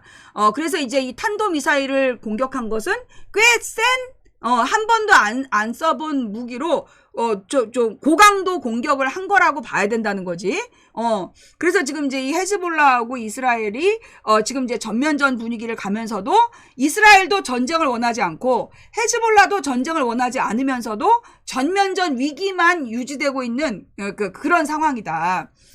그래서 이제 이집트는 전면전 우려가 크다. 그러면서 이제 휴전이 안 되는 건 이스라엘의 의지 부족의 문제다. 그러면서 이제 이스라엘과 헤즈볼라 전투는 휴전 협상에 부정적인 영향을 준다. 그래서 블링컨이 이집트 카이로를 방문해서 모든 당사자가 갈등과 격화를 멈춰야 한다라고 이야기했다는 거예요. 좌우지가 이제 이집트가 이스라엘더러 지금 항복하라는 이야기를 하는 거고, 이 미국은 아니다, 왜 이스라엘한테만 그러냐. 이란이랑 헤즈볼라 뭐 얘네들도 다 멈춰야 된다. 그런 얘기를 뻔뻔스럽게 했다는 이야기. 그러면서 이제 미국의 싱크탱크 CSIS, 우리나라 때도 많이 나왔던, 우리가 알고 있죠. 얘네들의 실체를. 얘네들이 이스라엘에다가 확전 위험을 경고했다. 미국 베트남전을 재개하는 형국이다. 그러면서 이제 레바논 지상전은 장기화될 우려가 있다. 그리고 헤즈볼라가 로켓, 드론, 미사일을 많이 갖고 있는데 완전한 파악이 안 될 만큼 갖고 있어서 위협적이다. 그리고 이제 전면전과 지상전이 발생하면 게릴라전이 재현되는데 하마스도 제거 못했잖아, 이스라엘이. 그런데 레바논은 하마스보다 훨씬 더 조직된 군대라는 거야. 그들의 게릴라전은 굉장히 고도의 게릴라전이 될 거다. 그래서 이스라엘더러 헤즈볼라하고의 이 확전을 하지 말아라 라고 이제 경고를 했다는 내용이에요. 그게 이제 우리나라 매일경제에 나왔는데, 내가 볼 때는 그러니까 이 CSIS가 별 내용이 없는 애들이야. 우리가 지난번에 봤어. 거기 뭐 연구원들이 뭐 일본인 한 명 뭐 이런 애들이었던 걸로 기억나는데, CSIS가 뭐 이렇게 확전 위험을 경고하면서, 한마디로 이스라엘을 말리는 척 하는 거죠. 내가 볼 때 이거는 이스라엘을 말리는 척 하는 거야. 진짜 말리는 게 아니라. 그래서 헤즈볼라도 전쟁을 원하지 않고 이스라엘도 전쟁을 원하지 않는 분위기, 그런 것들을 지금 원하고 있는 거죠. 그러면서 계속 무기는 계속 사들여야 되는 그런 상황을 유도하는 거죠. 상황을 정리하거나 끝내라는 것은 아니고. 그러면서 이제 미국이 이런 와중에 중동 지역의 소규모 병력을 증원해서 파견했다. 그러면서 확전 방지를 주력한다. 꼴값이죠. 얘네들이 소규모 병력 증파 확실하지 않아요. 내가 볼 때 얘네들이 지금 중동에다가 군대를 보내고 있다는 거야. 확전 방지? 미국이 하는 말은 반대로 보면 돼. 한마디로 중동에서 이란과의 전쟁을 준비하면서 이제 조금씩 몰래 미군들을 중동으로 이주시키고 있는 걸로 보인다라고 나는 봤어요. 그런데 지금 이스라엘 상황은 전쟁에 지쳤다. 노벨상을 받은 과학자도 경고한 이스라엘의 두뇌 유출. 무슨 얘기냐? 한마디로 이제 이 노벨상을 받은 이스라엘의 과학자가 지금 젊은 이스라엘 두뇌들이 다 해외로 나가고 있다. 돌아오지 않으려고 지금 다른 유럽으로 다 이주하고 있다. 그러면서 이게 왜 그러냐면 매일 새벽 2시에 2살짜리 딸을 데리고 대피소로 도망을 가야 된다는 거야. 그거 도저히 견딜 수가 없다 그러면서, 그래서 이제 이 시니어 의사들이 이제 병원을 떠나면 그 자리를 맡길 의사가 없다는 거야. 그래서 지금 이스라엘에 전반적으로 두뇌들이 다 이탈을 하고 있다. 그래서 기업이 6만 개가 문을 닫을 수도 있다. 그러면서 이제 헤즈볼라와의 전쟁 확대도 이스라엘 경제나 안정에 타격을 준다. 그러면서 이제 하지 말라는 이야기를 하고 있는 거예요. 그러니까 이 노벨상을 받은 그 이스라엘 과학자가 이스라엘더러 너네 자꾸 이런 짓 하지 마라. 왜 그러냐면 벌써 4만 명이 넘는 이스라엘 정착민이 점령지를 떠나서 다시 돌아오지 않았다. 이스라엘 언론에서 나온 얘기야. 이스라엘 사람들이 지금 4만 명 이상, 그러니까 지금 어떤 곳에서는 6만 명이라는 얘기도 봤어요. 네, 그래서 이스라엘의 정착민들이 지금 이스라엘을 다 버리고 떠나고 있는 상황이기 때문에, 그래서 이스라엘에 뭐가 없어. 군인도 없고, 그 다음에 이 군인들도 이렇게 좀 휴가 텀을 받아서 나오면 돌아가질 않고, 그 다음에 지금 이제 장교들, 우리 엊그저께 봤던 기사에도 나오잖아요. 장교들이 1000명 이상이 군대로 돌아가지 않겠다. 군대와의 계약을 해지하겠다라는 의사를 밝히고 있다. 한마디로 이스라엘 군대는 이 전쟁을 하려는 마음이 없다는 거야. 국방부 장관부터 그래요. 이스라엘 국방부 장관도 이 네타냐후의 전쟁은 거짓말이라고 계속 얘기하고 있고 굉장히 상황이 안 좋은 거야. 그런데도 이스라엘의 이 무모한 이 발작이 계속 되고 있는 이유는 뭐냐? 미국이 계속 오냐오냐 해주니까. 미국과 나토가 오냐오냐 해주니까 이 네타냐후는 어쨌거나 자기의 그 정치적 생명을 유지한다라는 명분 하에 이런 짓거리를 계속 하고 있는 중이다. 라는 거였고요. 자, 이렇게 해서 이제 서아시아 상황을 봤다라면 다음은 어디겠어요? 예. 이제 우리 우크라이나. 젤렌스키가 블랙록과 딥스테이트를 위해서 우크라이나 국민을 죽음으로 내버려 두고 가버렸다. 한마디로 지금 이제 이 젤렌스키가 이 블랙록이라는 그 금융회사, 금융투자회사와 그 다음에 딥스테이트, 한마디로 미국을 뒤에서 움직이는 검은 세력, 그들을 위해서 우크라이나 국민들을 지금 죽음으로 내몰고 있다. 라고 이제 전직 외교관이 이야기를 했다. 워싱턴의 신보수주의 세력은 오랫동안 러시아의 군사력과 외교력에 인식된 위협에 대응하고자 노력해왔지만 대리전이 계속되는 것을 바라는 대형 서방 금융기관의 이익은 그다지 주목받지 못했다. 근데 사실 이 대리전을 통해서 가장 큰 이익을 보는 건 블랙록이다. 그래서 우리 폴란드에 갔을 때 블랙록의 꼭두각시들 그림도 그려져 있었잖아요. 그러니까 지금 이제 유럽에서는 이걸 다 알고 있는 거예요. 이 블랙록이라는 이 금융회사가 자신들의, 그러니까 얘네가 이제 이 방산 자본인 것 같아. 그래서 이 얘네들이 자신들의 이익을 위해서 지금 그 죄 없는 우크라이나 사람들을 마지막 한 명이 죽을 때까지 계속 몰고 있는 거죠. 자, 그래서 우크라이나 사람들 다 죽었어. 그래서 지금 우크라이나는 지금 거의 나라의 형태를 유지할 수 없는 상태래. 자, 그러면 어떻게 할까요? 그 다음 폴란드를 내몰겠죠. 폴란드가 반 러시아니까 너네가 싸워라. 그래서 폴란드한테 너희들한테 그동안 잘해줬잖아. 니네가 가서 싸워라. 그래서 폴란드의 마지막 한 사람이 죽을 때까지 내몰겠죠. 그런 방식으로 블랙록은 움직인다는 거죠. 예. 그래서 이 젤렌스키는 여기 뭐라고 나와 있냐면 젤렌스키는 워싱턴, 런던, 블랙록 군산 복합체에 의해 소유되어 있기 때문에 젤렌스키란 존재가 걔를 고용한 게 서방, 워싱턴, 런던, 블랙록, 군산복합체 얘네들이 얘를 고용했기 때문에 협상을 할 수 없다. 그래서 그들은 그가 그렇게 하는 것을 허용하지 않는다. 그들은 협상을 허용하지 않는다. 그래서 그들은 이 전쟁에서 돈을 벌고 우크라이나가 가진 자원에서 가능한 모든 것을 빼내고 있다, 지금. 왜냐하면 이 우크라이나에 수조 원의 자원이 있대. 그러니까 이 배로 무기를 실어 나르는 것처럼 가서 거의 우크라이나의 자원을 지금 감시를 못한 상황에서 다 빼나가고 있다라는 거야. 그래서 그에게는 다른 가능성이 없다. 그는 2019년에 대통령이 되자마자 그것을 막을 수 있었지만 막지 않았다. 지금 수십만 명의 목숨을 잃지 않고도 돈바스의 자치권을 부여할 수 있었는데 그는 그렇게 하지 않았다. 최소한 2차례 별도 평화협상을 종식시키기 위해서 미국이 개입했다. 뭐요? 평화협상을 끝내기 위해서 영국과 미국이 개입했다. 그러면서 이 우크라이나를 재건하는 데는 5천억 달러가 필요할 것으로 추산된다. 그러면서 이 투자회사는 올해 초 공화당 대선 후보자들로부터 강한 비판을 받았다. 블랙록은 진정한 성향의 환경, 사회, 거버넌스, 기업 원칙을 공개적으로 지지해왔고 민주당 상원 다수당 대표인 척 슈머를 가장 많은 선거자금 수혜자로 만든 단체다. 얘네가 누구겠어? 이스라엘 자본이겠죠. 예, 이스라엘 자본이 이제 이런 짓을 하고 있다. 죽음의 상인 라인메탈, 우크라이나 갈등으로 막대한 이익을 창출하고 있다. 이 전쟁에 반대해서 이 전쟁에서 도망쳤고 제 정부 즉 정권 키이우 나치 정권은 평화를 위해 싸우는 저를 죽이려고 했습니다.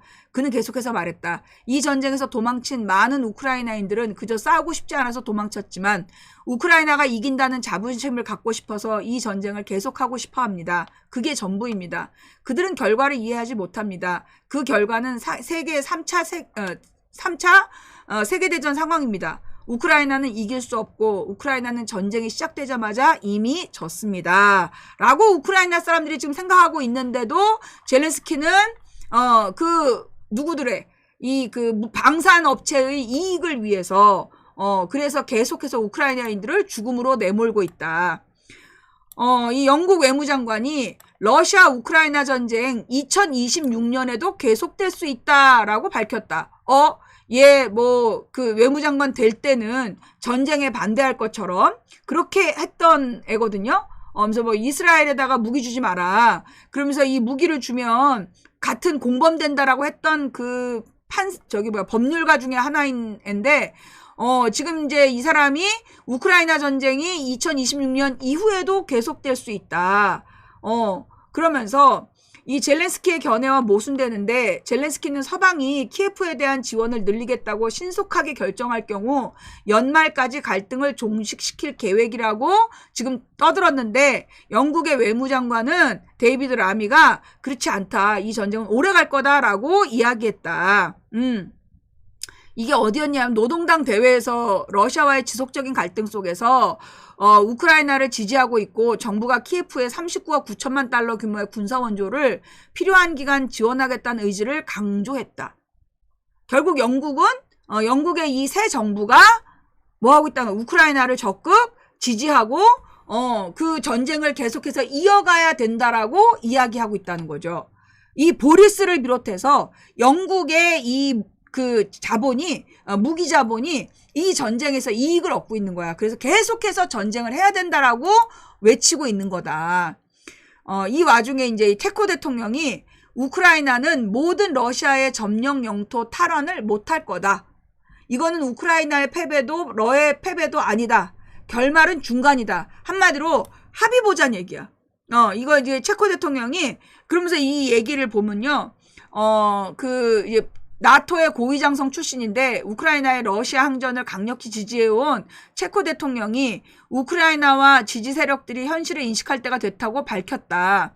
그러면서 이 대통령은 전쟁이 31개월째 이어지면서 피로도가 모든 나라에서 늘고 있다면서 우크라이나가 러시아 점령 영토 탈환 문제에서 현실적이 돼야 할 거라고 말했다. 그는 가장 가능성이 큰 전쟁 결말은 우크라이나 영토 일부가 일시적으로 러시아 점령 아래 놓이는 것이다 라고 말했다. 그는 그러나 수년 동안 지속되는 일시적인 것이라고 덧붙였다. 지난해 압도적 표차로 당선된 대통령 전반적 하여튼 그래서 이 대통령이 지금 하고 있는 건 뭐냐?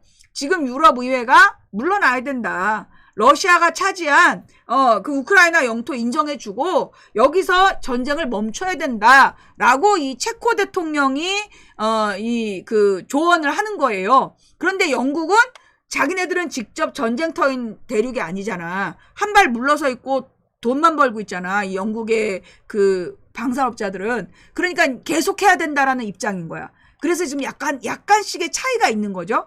지금 이제까지 우크라이나 전쟁을 계속 지원해야 된다라고 얘기했던 이 체코 대통령이 우크라이나도 러시아도 최대 목표를 달성할 수 없다. 그러면서 이 우크라이나는 크림반도를 탈환하지 못할 거고, 러시아는 러시아군이 일부만 점령하고 있는 우크라이나 4개 지역에 대한 영토 이양 요구를 달성하지 못한다. 이게 일종의 그들의 평화안인 것 같아. 그러니까 협상안. 우크라이나의 패배도 러시아의 패배도 일어나지 않는 선이 그런 선이다. 그러니까 우크라이나는 크림반도를 양보하고 러시아는 지금 점령한 4개 중에서 4개 지역 전체를 다 갖지 마라. 이런 지금 협상안을 던지고 있는 걸로 보인다. 근데 이제 젤렌스키는 말 안 들을 걸로 보이고, 그러면서 지금 젤렌스키가 러시아와의 평화협상을 거부한다. 내가 볼 때 저 안을 거부하는 거야. 왜냐하면 이 젤렌스키는 평화협상안을 받아들일 능력이 없고, 그래서 지금 계속해서 무기를 지원해달라. 그러면 그 무기로 연말까지 러시아를 무찌르겠다. 그런 주장을 계속하면서 지금 이런 주장을 이런 양보안을 걷어차고 있는 걸로 보인다. 이때 미국과 영국의 방산 자본이 계속 젤렌스키한테 도와줘야 된다라는 이야기를 하면서 이제 이 폴란드 같은 나라들을 등쳐먹고 있는 거죠. 러시아가 최고라는 미국 나토 무기에도 불구하고 우크라이나 갈등에서 승리했다라고 누가 얘기했느냐? 전 미국 의원이 얘기했대요.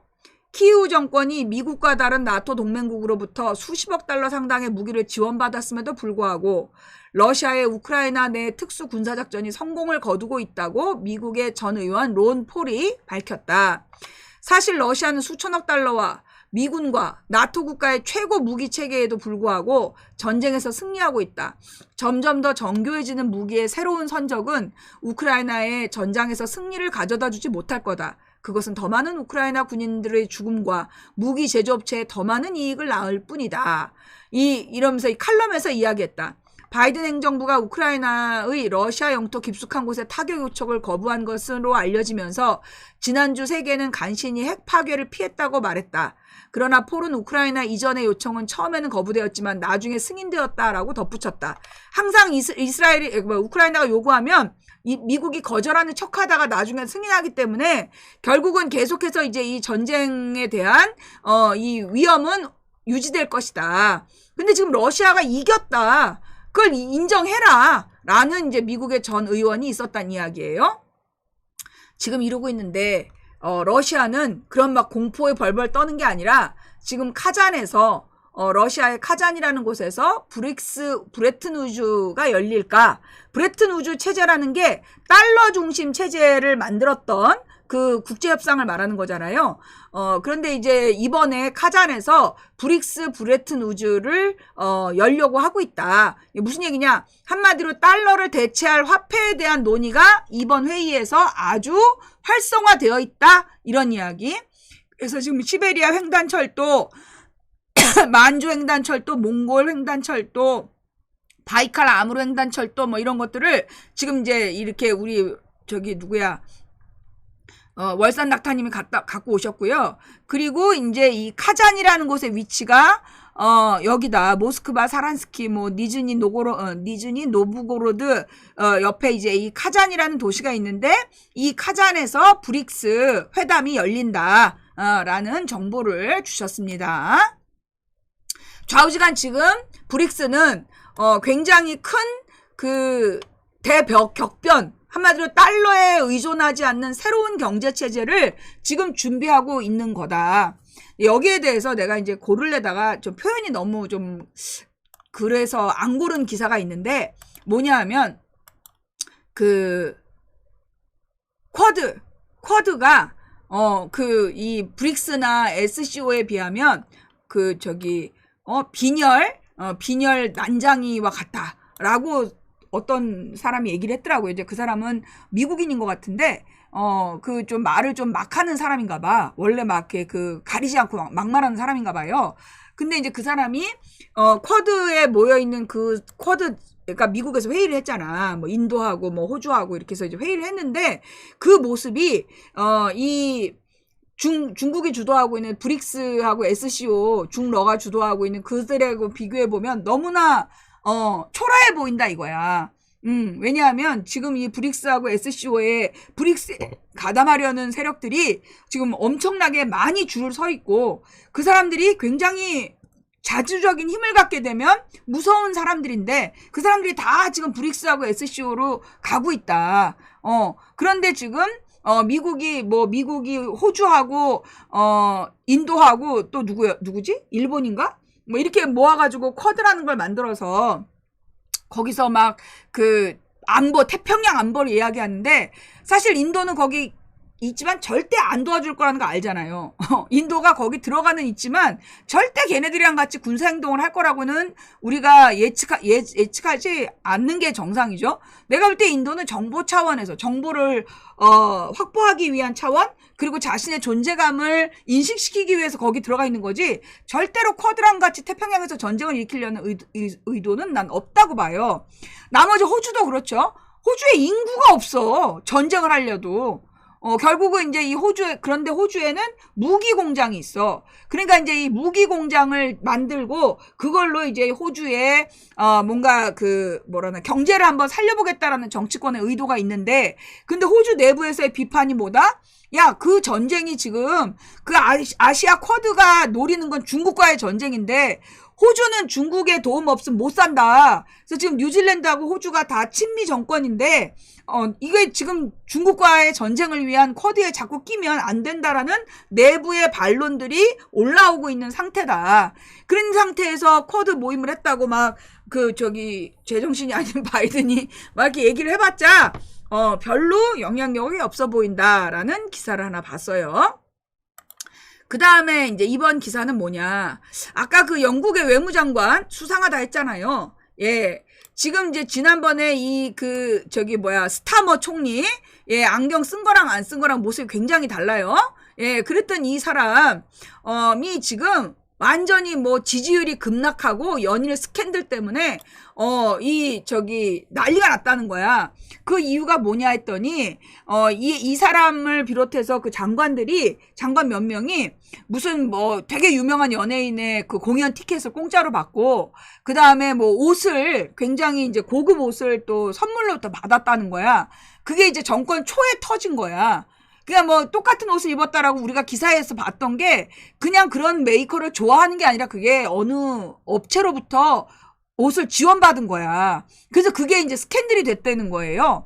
그래가지고 지금 3개월도 안 됐는데 이 사람들에 대한 지지율이 영국의 총리 중 최저가 나왔대. 그러니까 그 중간에 사퇴한 한 사람, 그러니까 최연소 사퇴한 한 사람을 제외하고 그 사람 다음으로 낮게 나왔다는 거야. 그러니까 이제 다른 총리들에 비해서 너무나 지금 지지율이 낮게 나와서 이 스타머 총리의 앞길에 별로 잘 될 일이 없을 것 같다. 취임한 지 3개월도 안 됐는데 지지율이 급락하고 있다. 그러면서 이 총리 지지율이 막 이제 떨어지고 있는데 그 이유가 뭐냐 그랬더니 이 변화와 성장을 외친 스타머 출범 직후부터 영국 전역을 뒤흔든 극우 반이민 시위. 이걸 딱 보니까 이 장면을 보니까 그러면 이게 만들어진 시위였겠구나.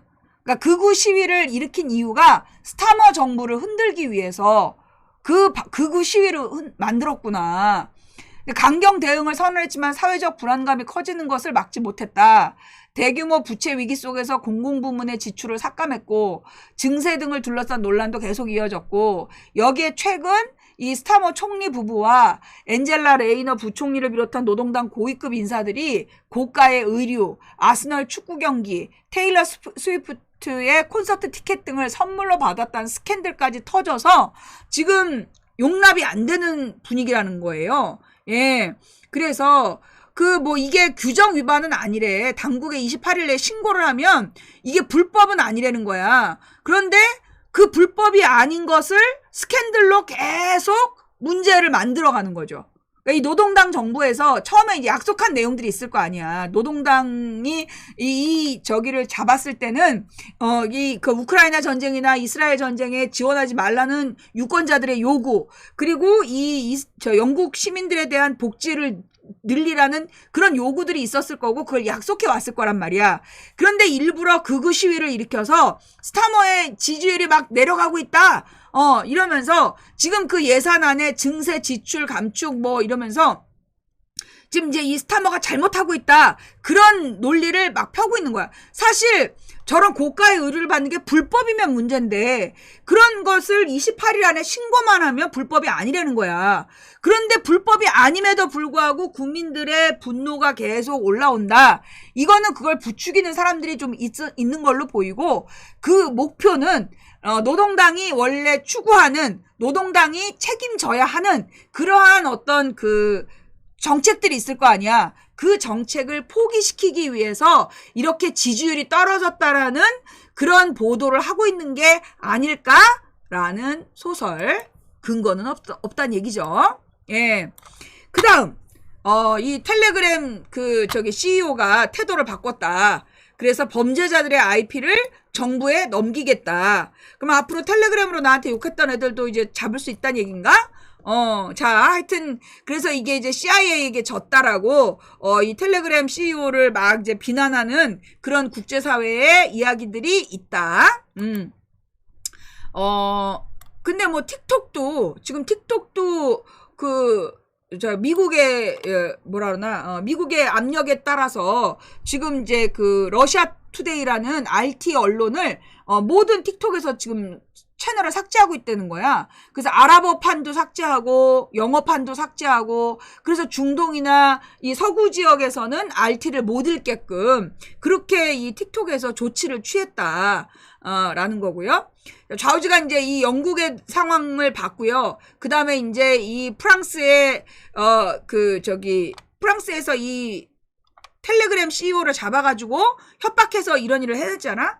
그런데 지금 프랑스 내각을 이 이제 마크롱이 우파하고 손을 잡은 거야. 그 이제 그 좌파연합이 제1당이잖아. 그런데 이 프랑스의 마크롱이 우파를 이기기 위해서 좌파하고 손잡자고 해서 극우표를 3등으로 만들고 지가 2등을 했단 말이야. 그런데 이 마크롱이 1당을 죽이고 1당을 버리고 그 극우하고 합쳐가지고 그래서 이제 이 우파랑 협상을 해가지고 내각을 만들었다는 거예요. 그래서 원래는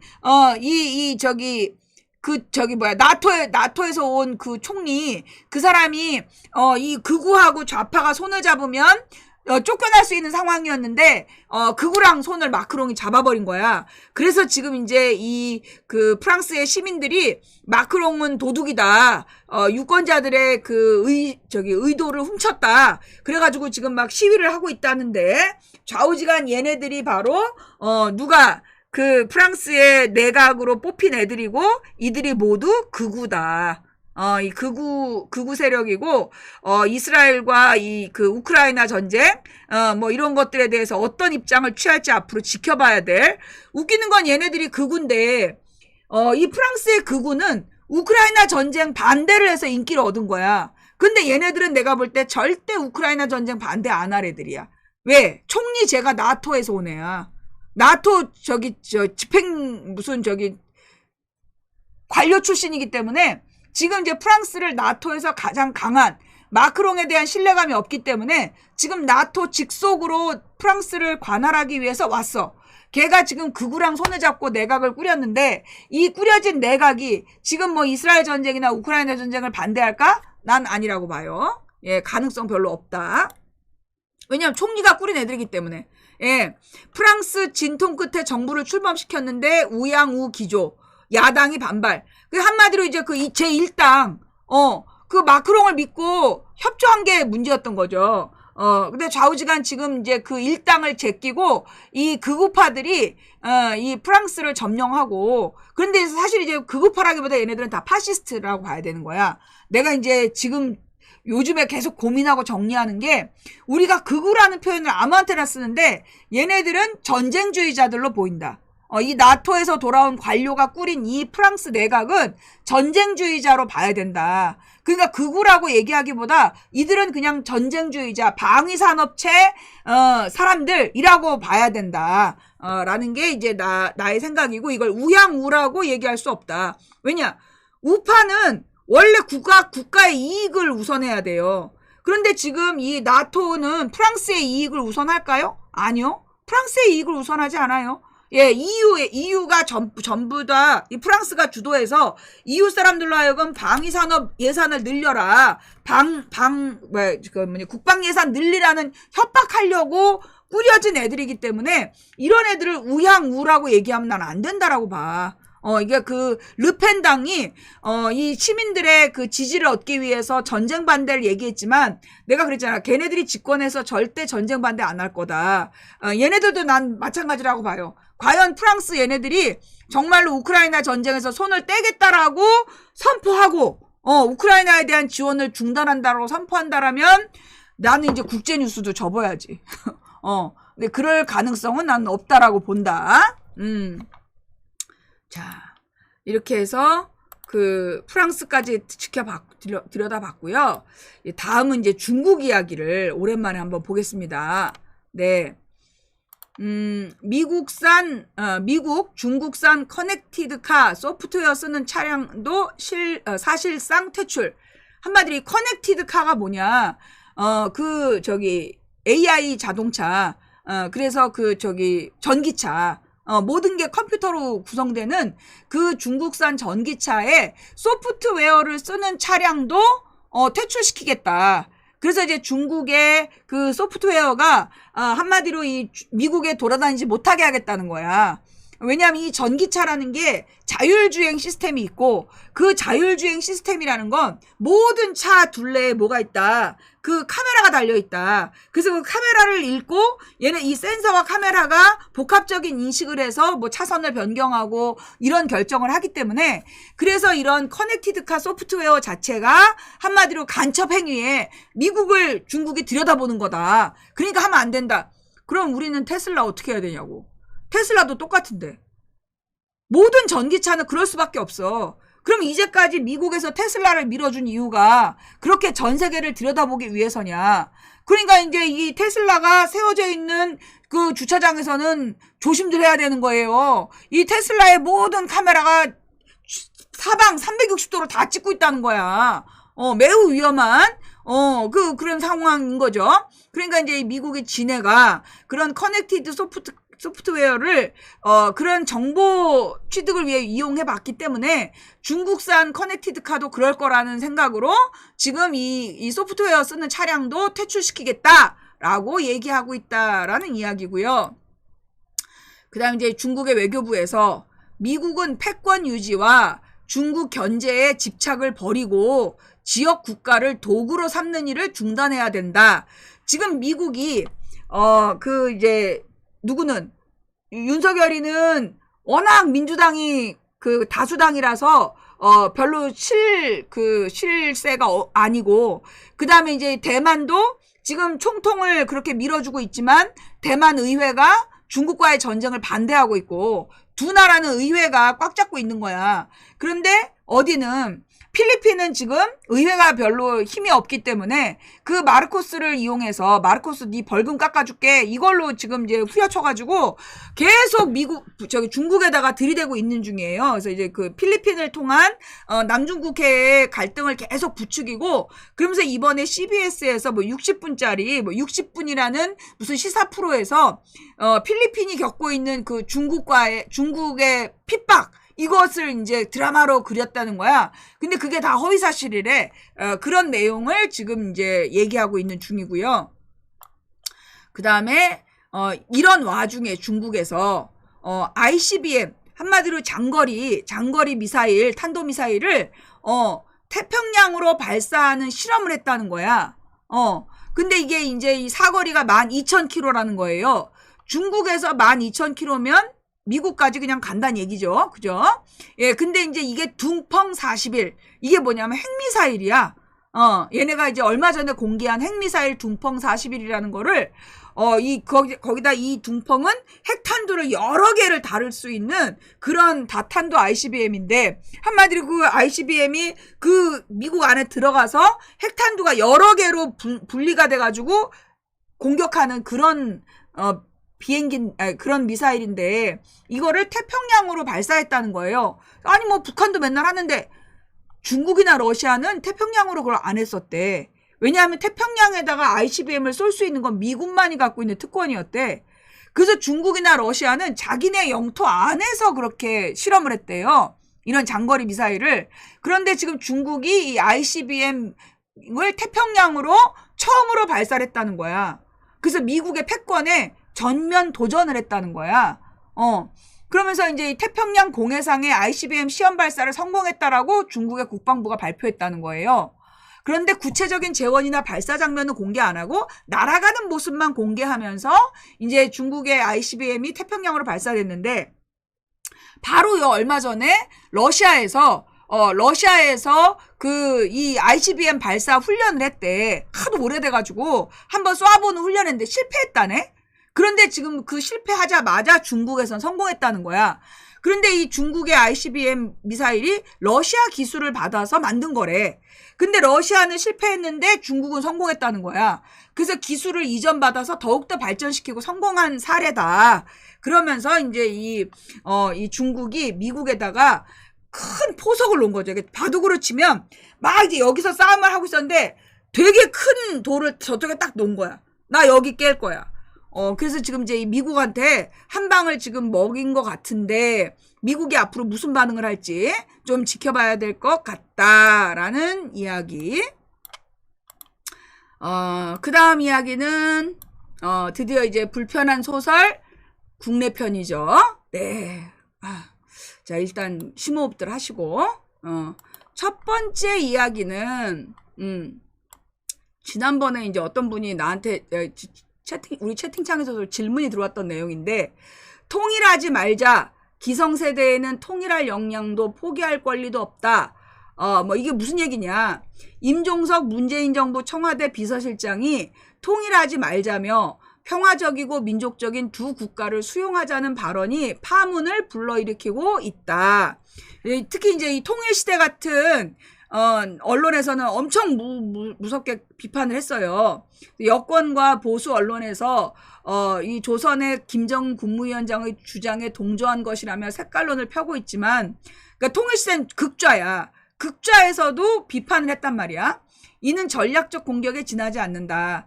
김정은은 민족과 통일 개념을 폐기하고 적대적이고 교전 중인 두 국가를 들고 나온 반면, 임종석은 평화적이고 민족적인 두 국가론을 제안하고 있기 때문이다.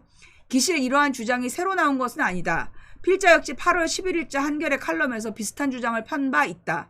우리 안에 북한을 내려놓고 있는 그대로의 조선을 상대하자며 통일은 미래 세대의 선택에 남겨두고 남북관계의 가장 본질적인 문제인 적대성의 완화와 해결을 도모하는 데에 두 국가론의 유용성을 살펴보자는 글이었다. 우리 같이 읽었던 기억이 나요. 통일을 아예 하지 말자는 주장을 제외한다면 통일론은 크게 세 가지로 나눌 수 있다.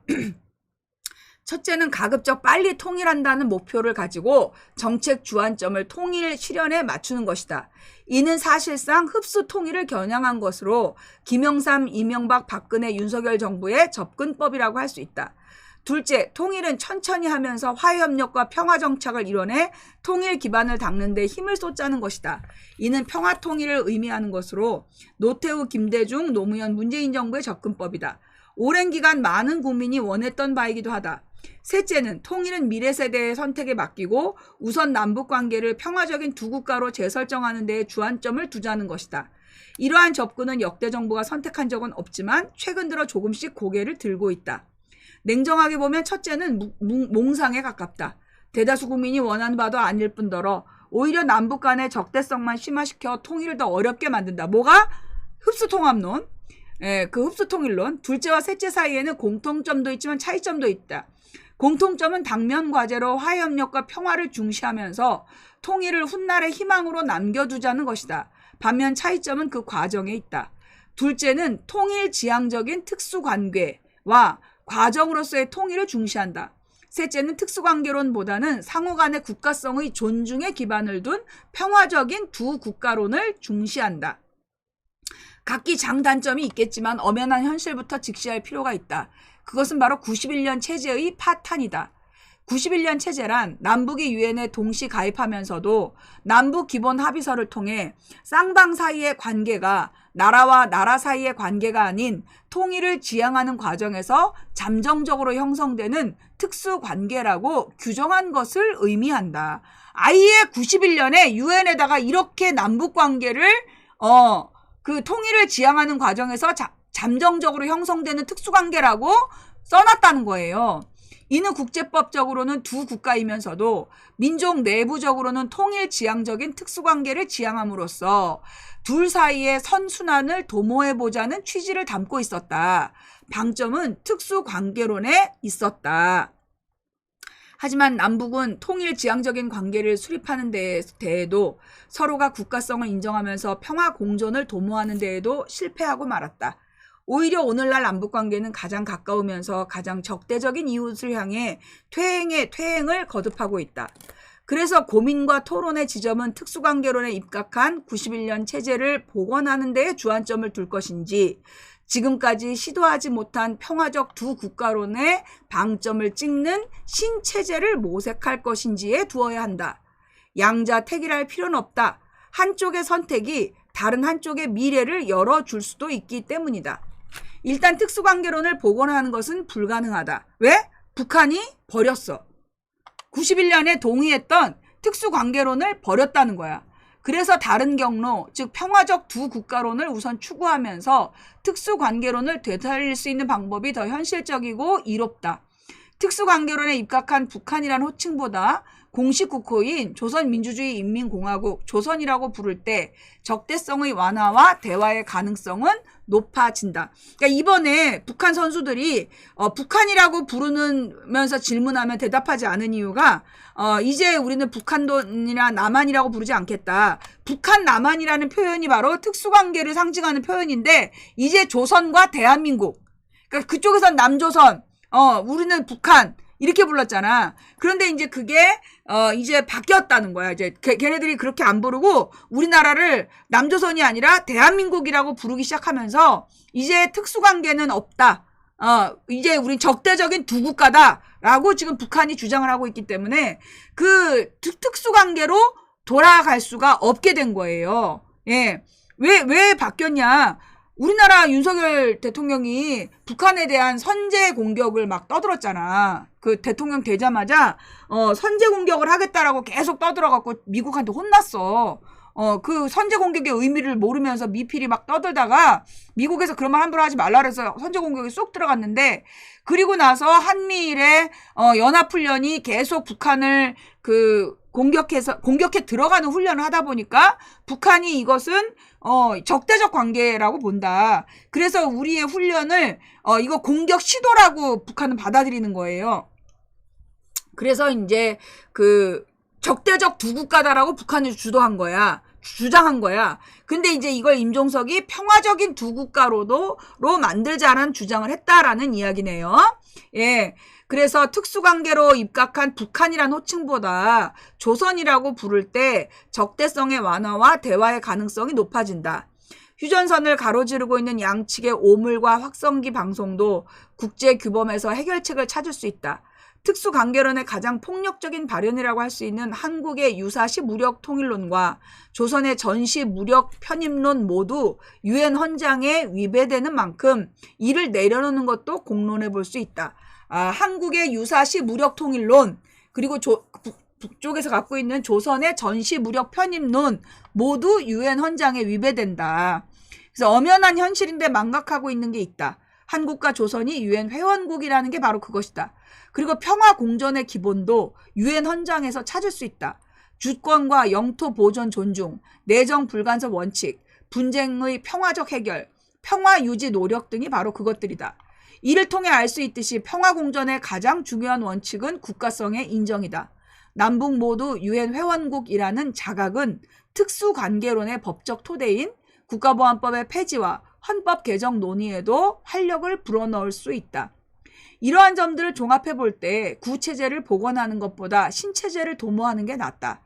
그렇다고 구체제의 수건, 즉 평화통일을 영구적으로 포기하자는 뜻은 아니다. 이는 후세대의 몫으로 남겨두는 것이 현실적이고 바람직하다. 기성세대에는 평화통일을 실현할 수 있는 역량도 없고 그렇다고 통일을 포기할 권리도 없다. 필자를 포함한 기성세대가 해야 하고 할 수 있는 최대치는 남북관계의 적대성을 최대한 해소하고 평화 공존의 질서를 만들어내는 것이다. 그래서 미래세대가 지금보다 나은 조건과 환경에서 한반도의 미래를 설계할 수 있도록 토대를 만들어주는 것이다. 라는 정욱식 그 한겨레 평화연구소장의 기고문이었습니다. 프레시안에 쓴 내용. 네. 자, 그 다음에 우리나라의 외교적인 이슈. 자위대의 진출길을 열어주는 윤석열 정부의 5단계 경로. 그래서 이제 이 5단계가 뭐냐. 1단계, 한미 글로벌 포괄적 전략동맹으로 격상시켰다. 2단계, 한미일 외교 다지기. 푸놈펜에서 한미일 군사동맹 협의를 시작했다. 그 다음에 3단계, 한일 외교 다지기. 제3자 변제안과 한일 셔틀 외교의 복원. 4단계, 한미일의 군사적 다지기. 캠프 데이비드 정상회의에서 한미일 군사동맹을 합의했다. 5단계, 한일 군사적 다지기. 퇴임을 앞둔 기시다가 방한한 이유다.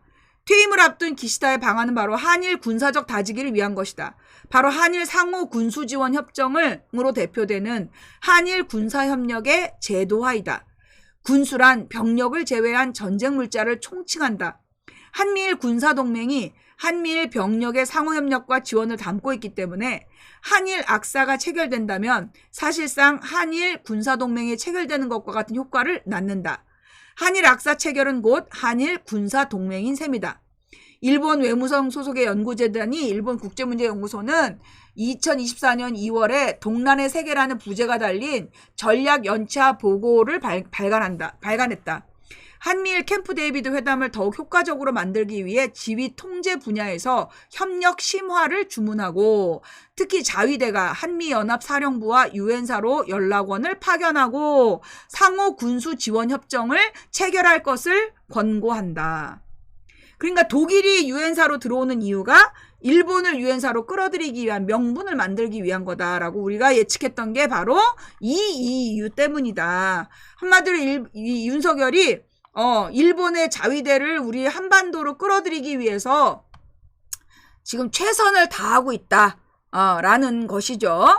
이 정도면 을사늑약 수준이죠. 예, 이 정도면 을사늑약 수준인데, 예, 그런데 지금 조선일보는 거기에 대해서 뭐라고 얘기를 할지, 예, 계엄은 정말 망상일까? 아무도 몰랐던 청와대 보고, 계엄 의혹 마주한 판박이들 2016년에 새누리당과 24년에 국민의힘.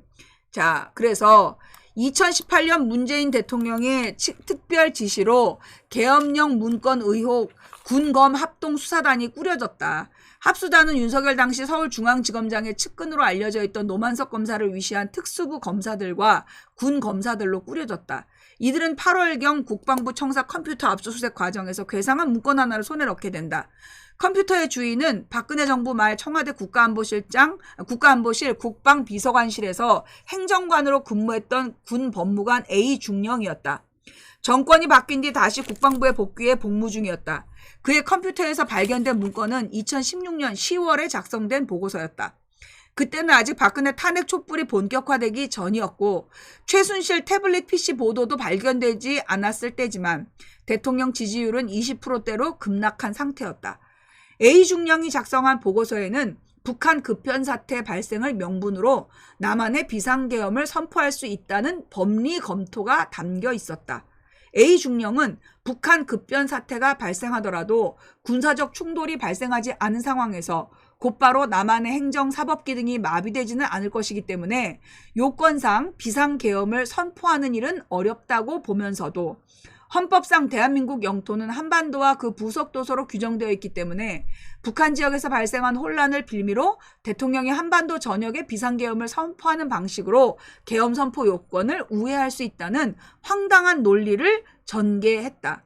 뿐만 아니라 보고서에는 국회가 계엄 해제를 시도할 때 저지할 방안과 계엄 사령관을 법규가 정한 합동참모의장이 아닌 육군참모총장으로 지정하는 방안, 국무회의를 평소와 달리 수시로 개최하여 수시 보고를 받는 방안 등 구체적인 상황별 대응 계획도 기재되어 있었다.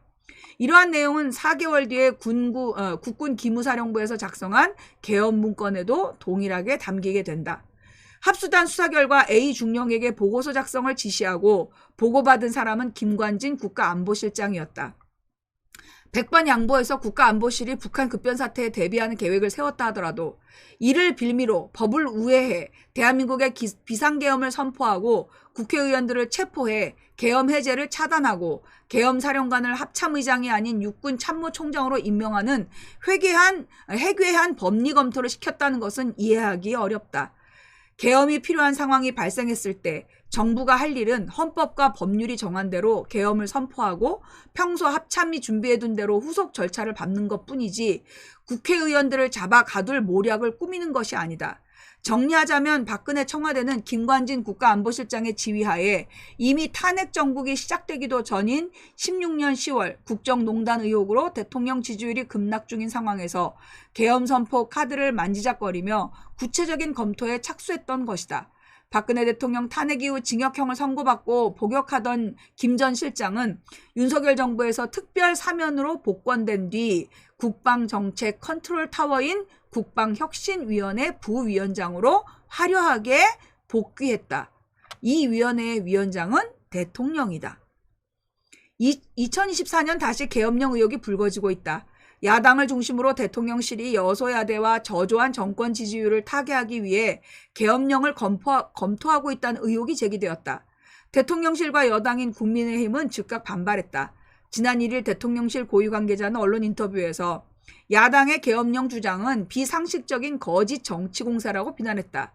10일 국회에서 열린 외교 통일 안보 분야 대정부 질문에서 국민의힘 임종득 의원은 황당무계한 정치 선동이자 극단적 망상이라 했고, 이어 김선호 국방부 차관은 지금 계엄을 논하는 것은 망상이며 고도의 정치적 선동이라고 맞장구 쳤다. 기시감이 드는 장면이 아닐 수 없다. 16년 11월 18일 더불어민주당 최고위원회에서 추미애 대표가 박근혜 대통령이 계엄령을 준비하고 있다는 정보가 돌고 있다고 발언했다. 청와대는 즉시 무책임한 정치 선동이라 비난하며 혼란을 부추기는 발언을 자제하라고 브리핑을 했다. 여당이었던 새누리당의 이정현 대표도 국민들을 우롱하고 한번 떠보는 것도 아니고 대통령이 계엄령 검토하고 있다는 것을 제1야당의 대표가 얘기한다면 분명한 근거를 가지고 제시를 해서 그러한 부분에 대해서 대통령이 그렇게 하고 있다면 그 부분 제대로 문제를 삼아야지, 제1야당 대표가 이렇게 전혀 근거도 없는 유언비어를 공식적으로 이렇게 퍼뜨릴 수 있는 겁니까? 라고 비난했고, 당 대변인실은 계엄령은 있을 수도 없는 천부당 만부당한 일이라고 일축했다. 그러나 펄펄 뛰며 계엄 의혹을 부인하던 박근혜 청와대와 새누리당이 무색하게도 2018년 기무사 계엄 문건이 폭로되며 박근혜 정부의 계엄령 검토는 사실로 드러났다. 21년 김무성 전 새누리당 대표도 언론 인터뷰에서 박근혜 정부가 탄핵 정국에서 계엄을 검토했다고 실토한 바 있다. 이러한 사실은 검찰과 법원에서도 인정되었다. 계엄 문건 작성을 주도한 조현천 전 기무사령관의 명을 받아 문건 작성 실무를 도맡아 진행했던 소강원 전 참모장과 기우진 전 5 처장은 각각 위법한 계엄 문건 작성 사실을 감추기 위해 문재인 정부 출범 다음 날 현시국 대비계획이란 계엄 문건을 전시 합수 업무 수행 방안이란 괴문서로 바꿔치기해서 키 리졸브 훈련 2급 비밀로 허위 등재한 사실이 인정되어 유죄 확정 판결을 받았다. 법원은 판결문에서 기무사 계엄 문건은 명백한 위법 절차에 의해 작성된 반헌법적인 문서이며 군사 비밀이 아니다라고 판시한 바 있다.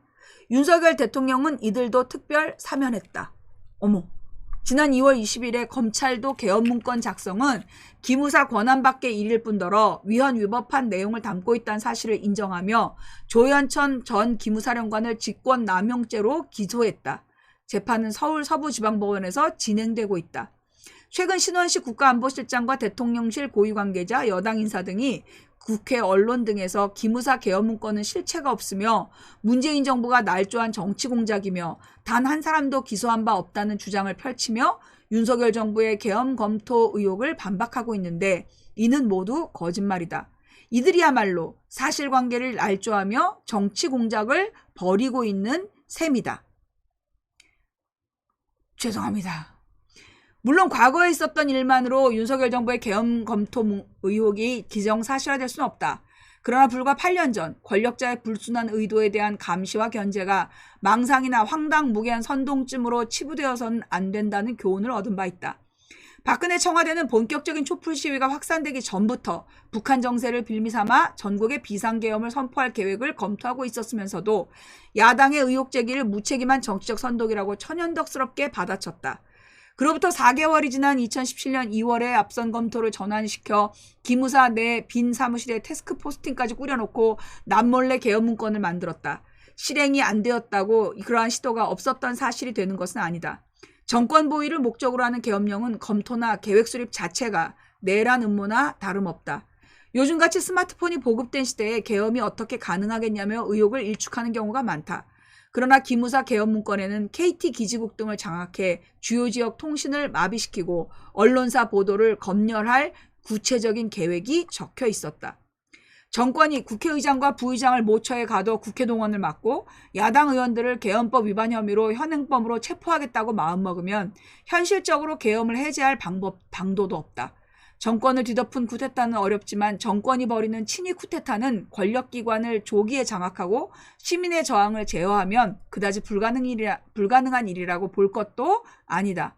오히려 위험한 것은 의혹 제기가 아니라 의혹 제기를 망상침으로 치부하는 안이란 인식이다.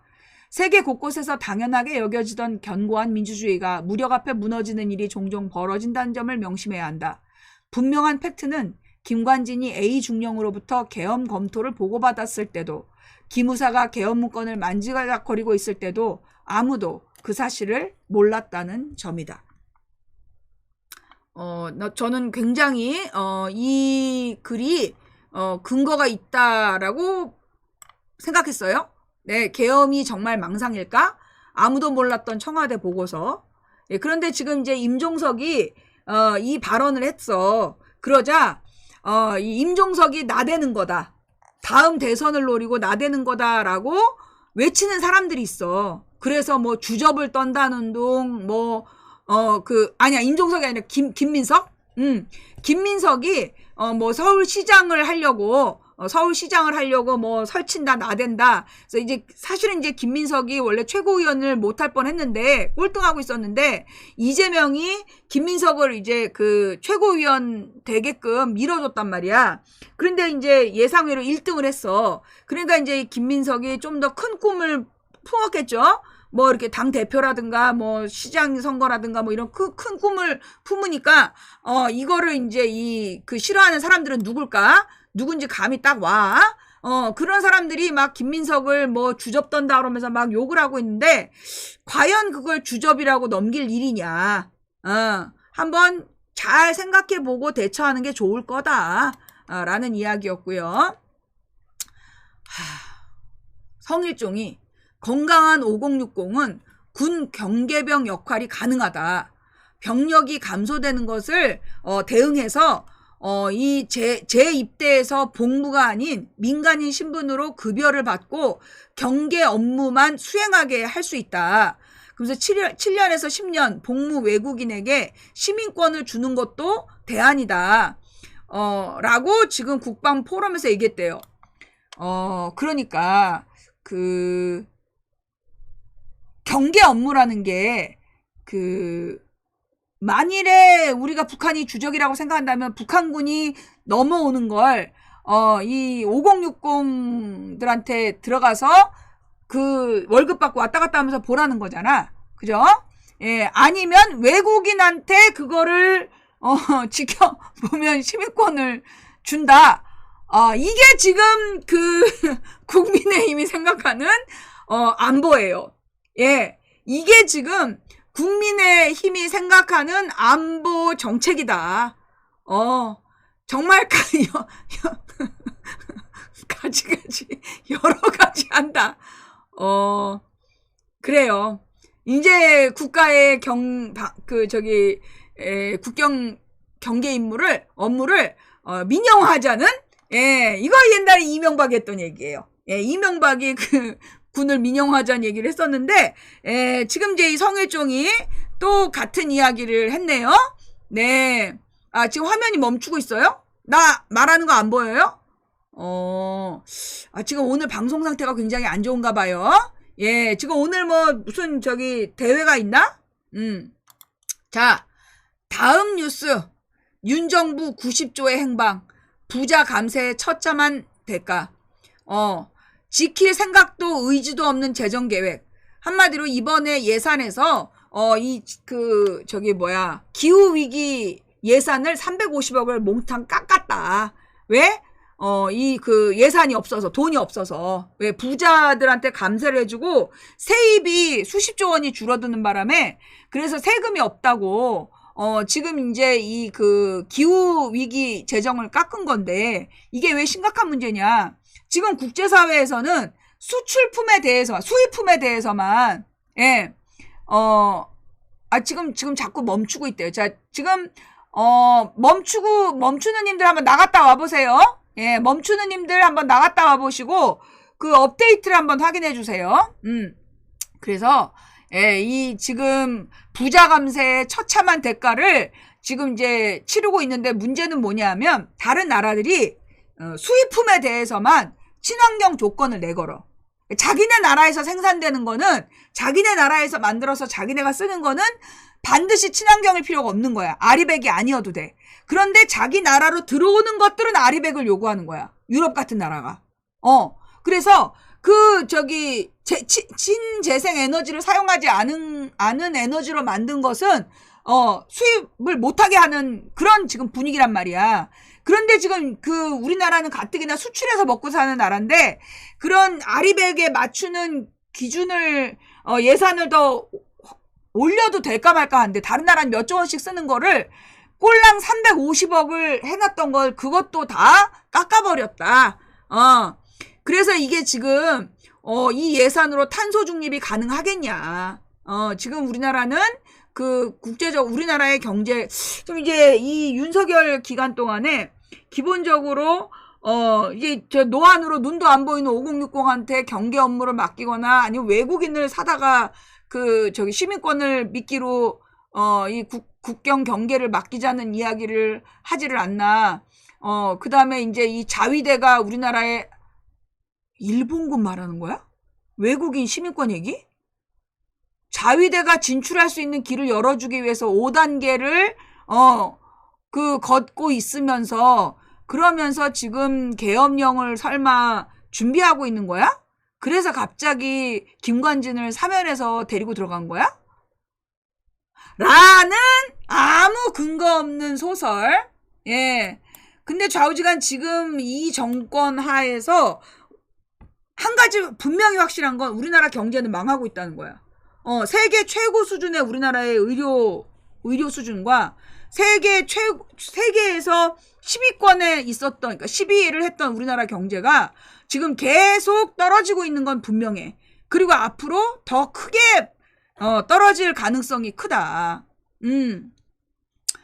올여름 전기 태양광 때문에 잘 넘어갔어요. 아까 박원순 때부터 설치했던 태양광 때문에 전기가 전기가 블랙아웃 되지 않았다는 그래요. 하여튼 지금 아까 IMF 때보다 경제가 나쁜 건 사실이에요. 전라도 지역 태양광. 그렇군요. 하여튼 IMF 때보다 지금 경제가 나쁜 건 확실해요. 그리고 지금 여러 가지 지표가 자살 지표, 그 다음에 부도 지표, 그 다음에 임금 체불 지표 이런 것들이 진짜 위험수위야. 그런데 이런 것들이 전혀 보도가 안 되고 있어. 경제가 얼마나 심각한지에 대해서 보도가 안 되고 있다가 우리가 이제 채소값에 대한 얘기를 하기 시작하니까 배추값이 22,000원이다. 그런 보도가 이제 나오고 있는 거예요. 배추 한 통에 22,000원, 한우보다 비싸다. 그런 기사가 나오고 있지만 실제로 우리나라 경제 전반에서 지금 벌어지고 있는 심각한 위험성, 이 자영업 문 닫는 거, 공실률 아무런 통계를 보도하지 않아. 그래서 지금 보면 우리나라 경제가 분명히 망하고 있는 거는 맞아. 매우 심각한 상태로 망해가고 있다. 그런데 이 나라를 자위대에 팔아먹고 지금 국가의 국방 능력까지도 이 소멸시키려는 그런 시도를 지금 하고 있는 걸로 보여요. 그러면서 아무도 몰랐던 계엄령 연구 지금도 하고 있지 않을까라는 생각이 들면서 오늘 방송은 마무리할게요. 예, 물론 이거 다 소설이야. 아무 근거 없어. 예, 아무 근거 없는 소설이니까 너무 진지하게 생각하지 말고. 근데 혹시 가슴에 좀 얹히는 얘기가 있으면 한번 진지하게 고민들은 해보시길 바래. 혹시 제가 얘기하는 동안에 잘못된 정보를 드렸다면 이거는 저의 무지함의 결과이고요. 그 다음에 이제 혹시 여러분들 마음에 깊이 막 깨달아지는 내용이 있었다라면 그거는 이 우주의 원리를 창조하신 분이 여러분께 보내는 메시지다라고 생각해 주시길 바라고, 오늘 방송 처음부터 끝까지 들어주신 분들께 감사드립니다. 들어오면서 업과 광고 시청으로 후원해 주신 모든 분들께 감사드리고, 조금 있다가 쉬는 시간에 광고 시청으로 후원해 주실 분들께도 미리 감사를 드리고, 그리고 직접 물질로 후원해 주신 분들께 일일이 감사 인사 못 드려서 대단히 죄송하고, 그럼에도 불구하고 묵묵히 후원해 주셔서 오늘도 힘차게 생방송을 진행할 수 있었습니다. 대단히 감사합니다. 매니저님들 언제나 한결같이 고생이 많으시고요. 우리 그 게시판에 뉴스를 올려주신 모든 선생님들께 진심으로 감사를 드리고 그 뉴스를 또 꼬박꼬박 읽어주신 시청자 여러분들께도 감사를 드리면서 오늘 방송 마무리할게요. 다음 방송은요. 제가 내일 낮에는 오늘 몸 상태가 지금 굉장히 안 좋아서 내일 낮 방송은 쉬고 오늘 이렇게 했으니까 금요일 밤 방송 할게요. 예, 오늘 밤 방송하고 원래 이제 목요일 방송을 해야 되는데 어제 거를 오늘 했고, 예, 금요일 생방송으로 진행하겠습니다. 예, 시청해주신 모든 분들 감사드려요. 평안한 밤 되시고 금요일 밤 9시 반에 만나요. 감사합니다. 근로계약서에 월급에 퇴직금 포함 적혀 있으면 퇴직금 못 받아요 라고 하신님, 그 노무사하고 합의하셔야 돼요. 예, 그 노무사를 찾아가서 상담을 하셔야 돼요. 예, 그 내용 자체가, 이 노동법 위반인지 아닌지, 예, 노무사에게 물어보셔야지, 확실한 답을 얻으실 수 있을 것 같아요. 감사합니다. 평안한 밤 되세요.